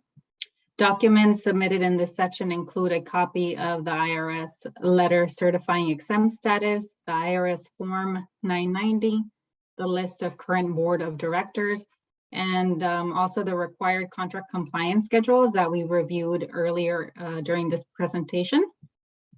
So I do want to point out that although this section is not scored, reviewers will be looking for responses that demonstrate the number of years the agency has provided services in Oakland and the makeup of the leadership and board of directors. I will not read through each one of these bullets on this slide. However, you can refer to the information starting on page 28 of the RFQ. Next slide, please. Okay, so over the relevant experience, actually up to 30 points can be awarded for the relevant experience section. In this section, you will be asked to provide letters of support or acknowledgement, letters of agreement, and 3 professional references of individuals who are familiar with your agency's performance on similar types of projects. Reviewers will evaluate responses based on your experience and capacity for effective delivery, as well as the awareness of the community and of the intended priority population. Again, I will not read through all of these bullet points, but please refer to the evaluation criteria in the RFQ. Next slide. Okay. Up to 35 points will be awarded for the qualification section. In this section, applicants will be providing a staffing plan and information of how the agency meets the minimum qualifications for the sub-strategy that was selected. Resumes or job descriptions will also be uploaded for any key staff members in this section. Reviewers will evaluate the section based on whether the roles are clearly defined and appropriate to the program, as well as the qualifications of the team that will be delivering the services. Next slide. Okay, up to 25 points will be awarded for the project approach section. In this section, you will be asked to complete an activities and outcomes chart. This form is available for download in CitySpan. Reviewers will evaluate the responses based on the clarity of your outline as they are related to the requirements that are listed in Appendix A.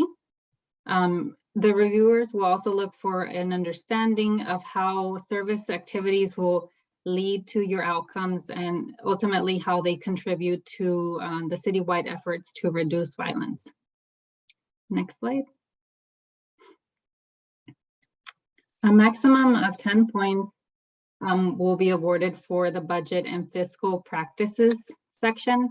This section, applicants will be asked to detail how the agency meets the minimum qualifications related to fiscal and grants management. Applicants will also be asked to list funding sources for the organization's current budget. Reviewers will look for the agency's ability to track program expenditures and to assess whether the budget is clear, realistic, and reasonable for the proposed level of services. Next slide. And the fourth step is completing the budget and narrative. Like Jesse mentioned, you should project your expenses for 12 months to serve 25 participants.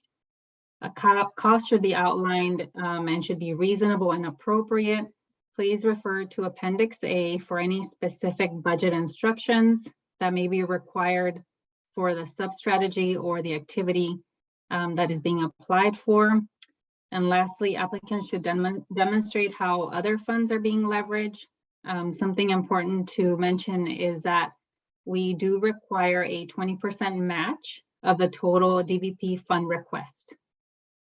Next slide.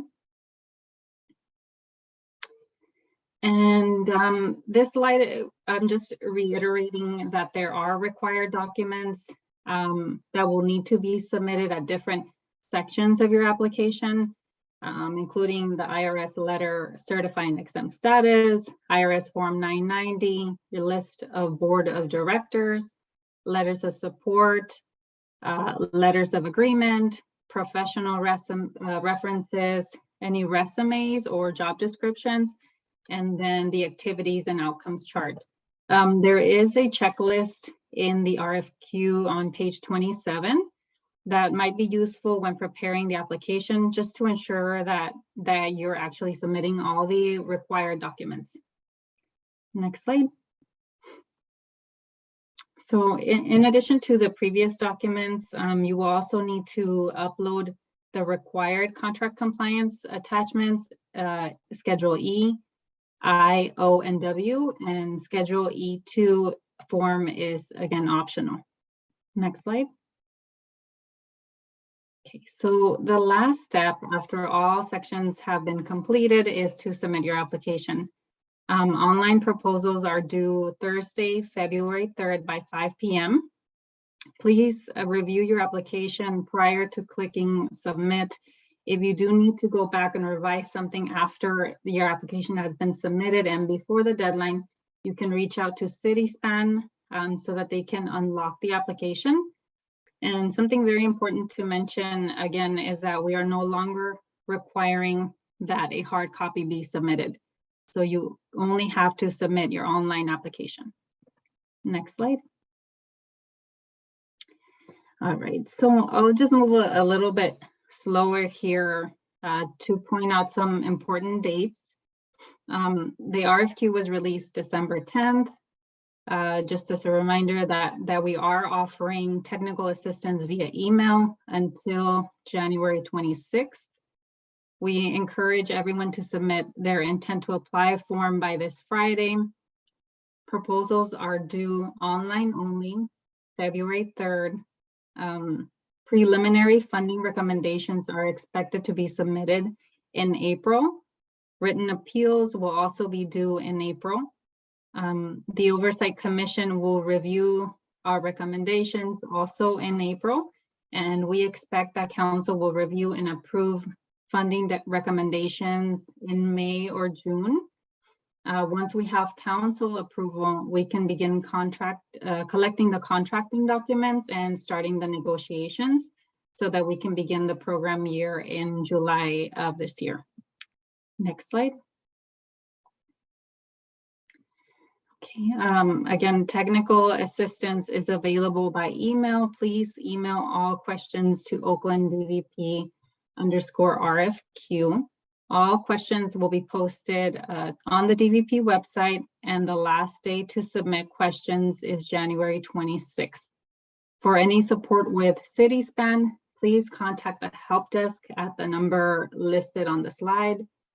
Any questions related to compliance support can be directed to Sophanie. Her email is listed here, and I think Zoe also posted it on the chat. We'll be happy to share that again if anybody needs it. Next slide, please. Thank you, Zoe. All right. So for the review process, once your applications are submitted, DVP staff will review them for timeliness and for completeness. DVP staff will not be scoring proposals. Outside experts will be recruited to review and score the proposals. A minimum score of 70 is required to be deemed qualified. And just to reiterate what I said in a previous slide, DVP will be submitting funding recommendations to the Oversight Commission and City Council for review and approval. Ultimately, the City Council will make all the funding decisions. We will maintain a list of all qualified providers for possible future contracts if additional funds are secured. Next slide. And we have reached the end of the RFQ pre-proposal conference. I think we can now begin to answer any questions. As a reminder, please use the Q&A function to submit your questions. And you can also reach us at the email listed here. The deadline is January 26th.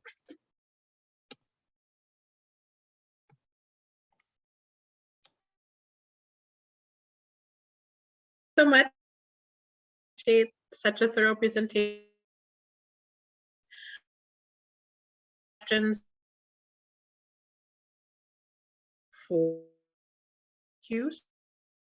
I just wanted to remind everybody that we may not be able to get to all the questions that have been and so submit your questions at the Oakland DVP _RFQ address if we have not had a chance to answer your questions by the end of our time together today.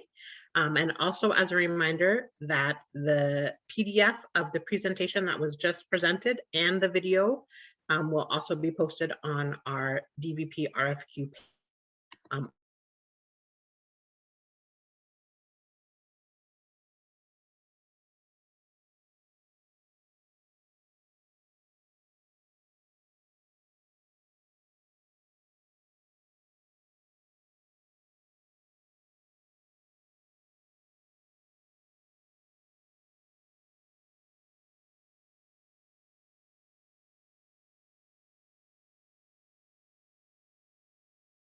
Officially now, you may still apply for that. Perfect. Another question that came up for folk, let me scroll back up, excuse me.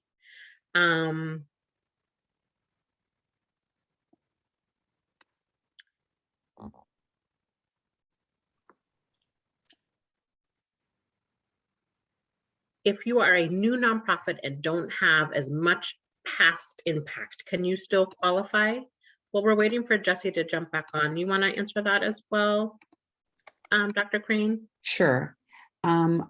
I think we encourage folks to apply. I mean, and the expectation is that folks will be mindful of the minimum qualifications for particular activities that are listed under unique sub-strategies. I also think that this presents, a unique opportunity to for folks to, be thinking out of the box around, other agencies that could be an ally. But the reality is we have listed the minimum qualifications because we want to ensure that that we're maximizing the opportunity for favorable outcomes and that objectives will be reached and that community members can be reached. And so the minimum qualifications are not in any way to discourage anyone, but rather to make sure that the handling of these government funds are being adequately distributed and disseminated for direct service provision. Great, thank you so much. And I would also add, don't forget that there's always options to apply in collaboration with other agencies. And that could be another way to make sure that those qualifications are met, even if you are a newer agency providing these services. Okay, Jesse, I think we have you back on the line, and there was a question about the letter of intent. Wondering if it's live, if not, when will it be live? And someone's having some issues being able to submit it. Thank you, Sarah. I lost my internet connection. We gotta love tech difficulties. So to say that the best way to get access to anything through the CitySpan portal would be to reach out to the CitySpan help desk. So if you're having problems submitting your notice of intent form or any of the other aspects of working through the online application system, we encourage you to look in the RFQ for that 1866, I think it is, number, and call CitySpan directly for any support to get access to the proposal.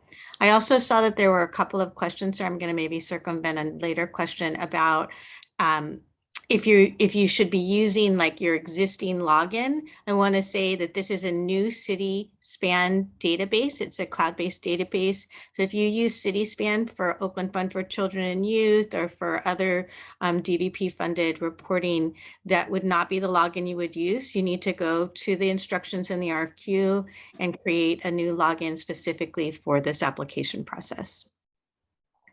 Thank you, Jessie. I'm wondering if you could answer this question as well. I believe that Contracts and Compliance also did.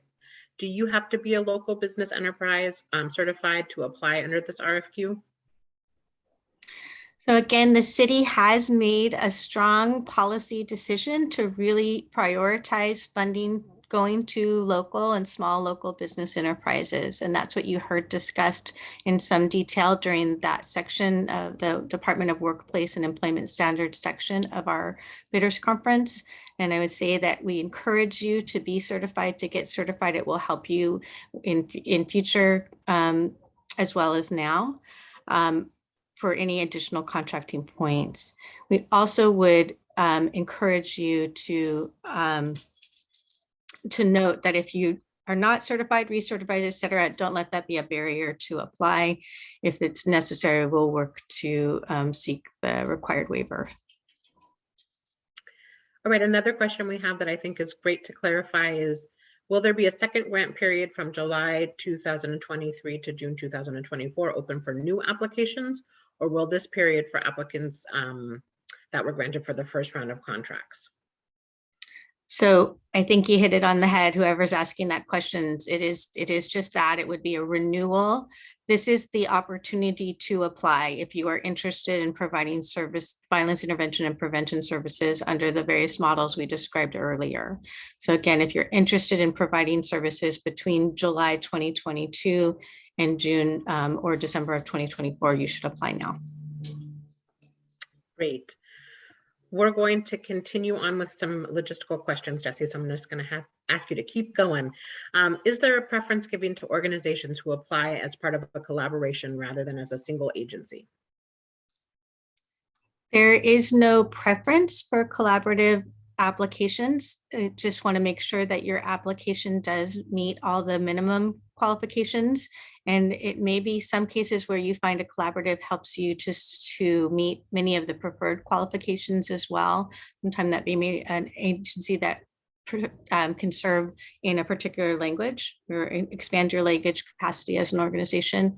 We basically would encourage you to look at the opportunities to collaborate where it will expand your qualifications, but it's will not create a preferred over another organizations. Another question, do all collaborative partners need to be 501(c)(3) nonprofits? So this is in relation to another question as well. So I don't know if we're going to end up bundling them. Thank you. If you are not a 501(c)(3) organization under the Internal Revenue Service, or you have your IRS certification as such, you can apply with a fiscal sponsor. But the agency that we contract with will be required to be a IRS 501(c)(3). Perfect. A question about separate RFQ responses for each activity. Yes, so I realize that some agencies may be qualified to perform services in several different areas. So under the different sub-strategies and activities, we will be looking to see those qualifications demonstrated for each activity. So it will be important to spend the time to upload applications under each activity or sub-strategy you hope to deliver services to the city for. Perfect. So you already answered this question with your last question, last answer about, again, a fiscal agency. But the question, another clarifying question around fiscal agents is, should questions about the agency, not the project, be answered around the fiscal agent or around the agencies who will be providing the services? So I think it's going to be important to demonstrate qualifications in the proper sections. So to the extent that the agency has the qualifications to provide the services in the model, that they should indicate their past experience, they should indicate their qualifications to do that work for the city. In particular, the fiscal sponsor may find it's best to provide their response in, or to elucidate or define their qualifications in that budget and fiscal practices section of the RFQ. So they may have other qualifications that would be relevant to other sections of the RFQ. So I wouldn't keep you from providing that information in other sections, but I would plan to spend more time providing the fiscal sponsor qualifications and make sure it's clear in the budget and fiscal section. Great. And just another note I wanted to make to folk is that we may not be able to answer all questions, and especially questions that are pretty specific or individual to your agency or to what you're trying to apply for. And again, we really encourage people to submit questions to the DVP RFQ email if they have kind of real specific or personalized questions.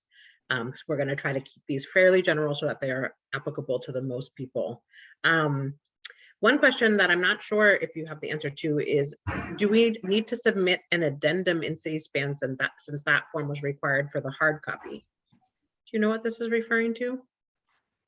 I do, and I'm realizing there may not be a spot for the signed addendum, so we may need to look into that. So for folks who aren't clear on this question, all of the questions and answers, one addendum has been issued so far based on questions we received before the bidders conference. There will be a second that comprises mostly the Q&A responses from today. And then there may be others as well. Typically, those are in iSupplier as well as available on our RFQ page. And you're often required to sign off that you've actually acknowledged and you've read them, that you know that you've incorporated any changes that may have been in that addendum or the response to the questions into your proposal. In this case, I don't know if there's a spot currently to have those in our RFQ submission on CSPAN. We may need to work to add that, but thank you for that question and that reminder. Great. A couple of more logistical questions that I think have already been answered, but I think they're worth repeating, which is the grant to be submitted through CitySpan or on the iSupplier portal? Please submit your application through CitySpan. It'll be very important that you use the CitySpan application portal because it is also the portal, or there's a way that we will use the application submitted to create the reviewer portal, and they will be looking at your applications electronically. And can you remind everybody again of the due date for the application in CitySpan? Again, it's due at 5 p.m. end of business day on Thursday, February 3rd. And just as a quick aside to that, just a reminder that CitySpan is there to answer any questions you might have if you're having technical difficulties. Please don't wait till the last day to submit. You will find that they will get overloaded. So it would be important to plan accordingly. And then also that if you do submit anything to iSupplier, that's fine, but it's not the portal that we'll be using to review your applications once submitted. A question about a match. Can people utilize other Oakland grants for the match? And I'm assuming they mean other City of Oakland grants. So with that assumption, I would say, yes, you can. You cannot use other DVP grants for the match, or assume that you're going to be receiving funds in a different activity area to use as the match. But you can use, for example, the plan to receive funding from another City of Oakland source, whether that be our Oakland Fund for Children and Youth or the Workforce Investment Board, or various ways that people are able to access grants through the city. Great. And when and where will we post the list of organizations that have filed notices of intent? So that's an interesting way to phrase that question. I think what we were intending to do was actually share the information because we have permission from folks, if you've checked okay on that Google web form, to share your contact information. I think we were more intending to share information about the organization who attended today's bidders conference, if they've indicated they're willing to share that information. Great. A question about if they are applying to multiple strategies, do they need to submit a letter of intent for each one? Do you want me to start there, or do you want to finish up that question? That's the question. Do they need to submit Okay. a letter of intent for each one, or only one letter of intent? So each notice of intent, each time you complete that form, it gives you access to an application portal for that activity or sub-strategy. So you'll note when you're going through the application, the intent to apply form, you will have to choose which sub-strategy or activity you are seeking to apply for, provide some general background information, contact information, and then it will allow you to enter the full CitySpan system to apply for that activity. Great. Can a local business write a letter of support? They're calling it a recommendation letter for an applicant. Certainly, it's not required. It is not a required partner, as we delineated and is really spelled out clearly in the Appendix A for each activity or sub-strategy. But people are encouraged, agencies are encouraged to demonstrate the impact that they could have with partners. Great. A question about, can they submit before the application due date? And I think you just encouraged people that yes, it would be ideal if they could submit when they're ready. Exactly, Sarah. Another one that, again, someone I think might have just heard a piece of what you were just answering, so they were asking that you can state it again. Please confirm where they're supposed to submit their applications, CitySpan or iSupplier.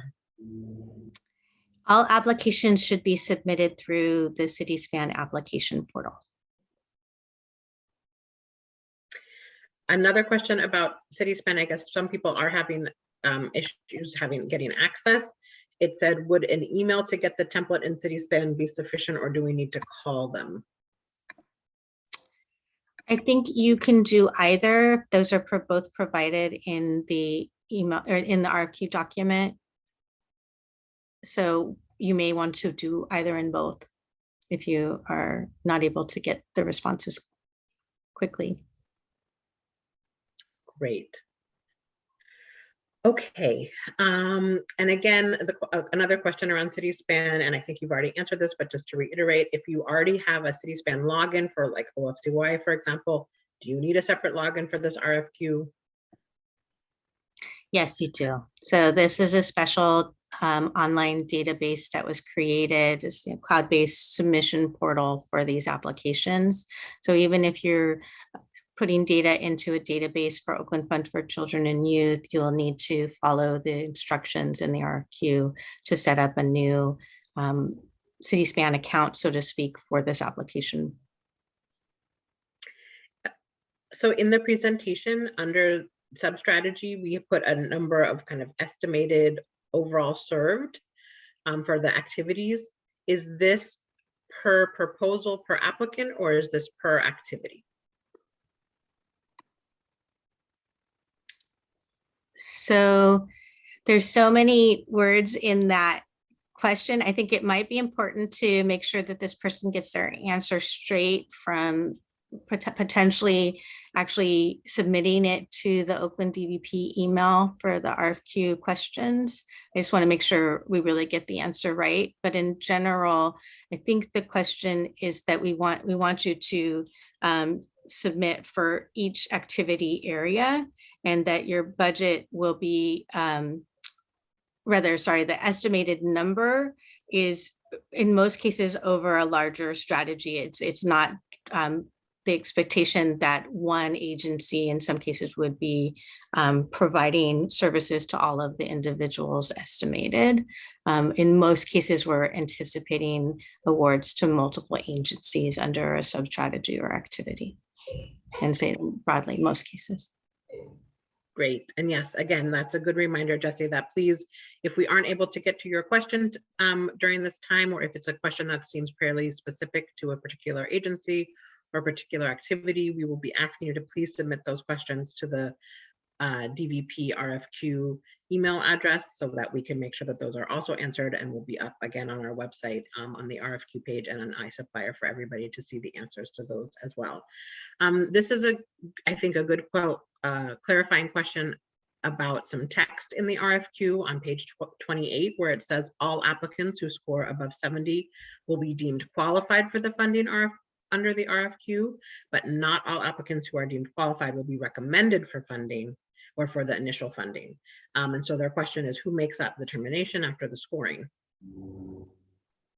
So the determination will be made in consultation with the review panels, the panelists and their scoring, and also by the DVP staff with expertise in the relevant areas to make sure that we have the geographic coverage that we're looking for, and potentially there may be special populations we're seeking to serve, and we'll need particular expertise that's demonstrated in those applications. Okay, I want to reiterate, because we continue to get questions about this, that the recording will be available by Friday on our DVP RFQ page on the DVP website on the City of Oakland website. So you can find that there. And again, the presentation will also be made available on that same page. And you can find questions and answers there as well. And also the question and answers are posted on iSupplier. One question about collaborations can an agency that's applying collaborate with a local business or church for this RFQ? I'm not sure that I have a clear answer to that question. It may be something good to direct to the Oakland DVP RFQ email so that we can get more clarity on your question. But in general, partners can be anybody that you think would help you demonstrate your qualifications or preferred qualifications for the activity or sub-strategy you're applying for. We don't have a limitation. We do, as a city, I won't get into it. Send it to the Oakland DVP RFQ. Thank you so much. So this is another clarification about kind of the business entity certification. So again, we can also make sure that the contracts and compliance are answering this, but I think it's based on a comment that you made. So they are asking for clarification. It says, if you are currently not certified, you can apply with a minimum of 10% participation for another certified subcontractor or partner on Schedule E, but you do need to pursue certification in order to receive a grant. And then they're saying, I'm asking, since that you are encouraging us to apply for certification now, although it won't qualify us for Schedule E requirements. So it's just to state that there is a process by which we can seek to waive the requirement. Again, it's very new. It was just implemented in the spring. And I think there may be some things that were not fully anticipated by the policymakers when it was implemented that we need to make sure we share with them so we can ensure that our pool is full, competitive. We have all the right people who are able to demonstrate their qualifications at the table to do this work in Oakland. So I just want to encourage folks. We will work through any hiccups that may arise and share our learnings with the city. Great. Another kind of clarifying question, can you apply as a lead and as a sub-lead, like in different applications? So I guess, could you apply as a lead agency for one activity and a sub in a different activity? Thank you for that clarification, Sarah. That's exactly what I would have made as a clarification. I think you can, in fact, be the lead agency for a sub-strategy or activity, but you could not also be the sub-grant a subgrantee, and even in another person's application, you should be, we should be able to just demonstrate and see your qualifications, and that will be sufficient.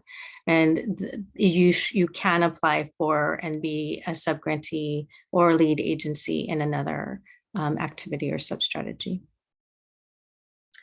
This is one that I think you alluded to when you were giving your presentation about the school site models and strategies, but the question is, they didn't see a particular school listed as one of the school sites. Will other schools be able to be serviced outside of the ones listed in the RFQ? So under that specific strategy, we are piloting this effort. It's a significant opportunity for us to demonstrate the impact of this new model. So we are focused on the school sites that are mentioned in the RFQ. If you are interested in serving a school in another area of the other activity or another sub-strategy, what maybe that's you have partnership for youth life coaching or diversion, or for the youth career and exploration, career exploration and education, you can demonstrate that you have a partnership with that school. We would also indicate that it should be schools that are in the DBP priority areas. Great. And similarly around the school site model, can a group of organizations apply as for the GBV specialists on the school sites without a violence interrupter or a youth life coach? That's a great question. Yes, definitely. So it's meant to be that you're seeking to demonstrate your qualifications for that role on a school site team, and you can designate which school sites you would be interested in the narrative of your proposal. Great. And I think that is, we're pretty much wrapping up. Maybe just one or two more questions. The question, I guess, we'll stick with this kind of school site model. Does it mean that each school site will have a team of 3? Is that what the model is talking about? So again, this is a pilot new model, and we're definitely seeking to serve each of the school sites. In some cases, you can see that there were 2 school sites like sort of as partner schools. So for example, Ralph Bunch and McClymonds High School, we would seek to have a team of 3 that would be serving across those school sites. And that's our intention. We need to take a closer look once we get the applications in to understand how much we can stretch the funding. It may be possible that we determine in partnership with the school site leadership that they're prioritizing some of the roles over others. And so we want to have that flexibility, but the intention at this time is to have one of each role for each of those, I guess, 4 school categories. I think Fremont High School is the only one that doesn't have a pairing with an alternative ed school. Great. So I think we'll wrap up with just some final clarifying questions that we have already stated a few times, but just to make sure everybody feels real confident with the application process. So the question is, if you are applying for more than one sub-strategy, do you have to submit multiple applications? Yes, you do. Please apply. So yes. Each sub-strategy or activity you would like to demonstrate your qualifications for. The qualifications in some cases may seem similar, but they are different, and we will be reviewing them separately. Great. So again, that is also true for letters of intent, is what I understand, Jesse, that you should be submitting letters of intent for each activity that you plan to apply for. And then yes, you will need to submit an application for each activity that you are applying for. And those applications to be submitted on CitySpan. And the application is due Thursday, February 3rd by 5 p.m. Any other final clarifying comments, Jesse?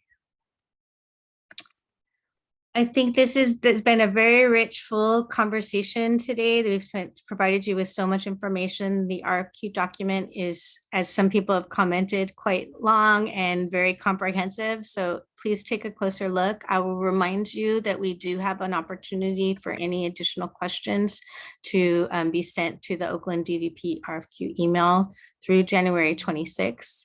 And we'll be doing our part to make sure that you have your answers as quickly as possible, well in advance of the final deadline for submitting applications. And again, we cannot say enough, and I know Sarai is going to sort of end us on a final note, how much we appreciate that so many people participated today, and that we are really looking forward to what we can do together as a city in the next few fiscal years and continue to do with our existing DVP network now. So thank you to those partners who might be on the call. Thank you, Jessie. And I'd like to thank all of my colleagues from the DVP for your work in preparing this, especially you, Jessie, for overseeing the, just the way we were going to be coordinating this time together. I definitely echo your sentiments of thanks and gratitude for those of you that stuck with us throughout this last 2.5 hours. We really, really appreciate you being here. Happy New Year to you all.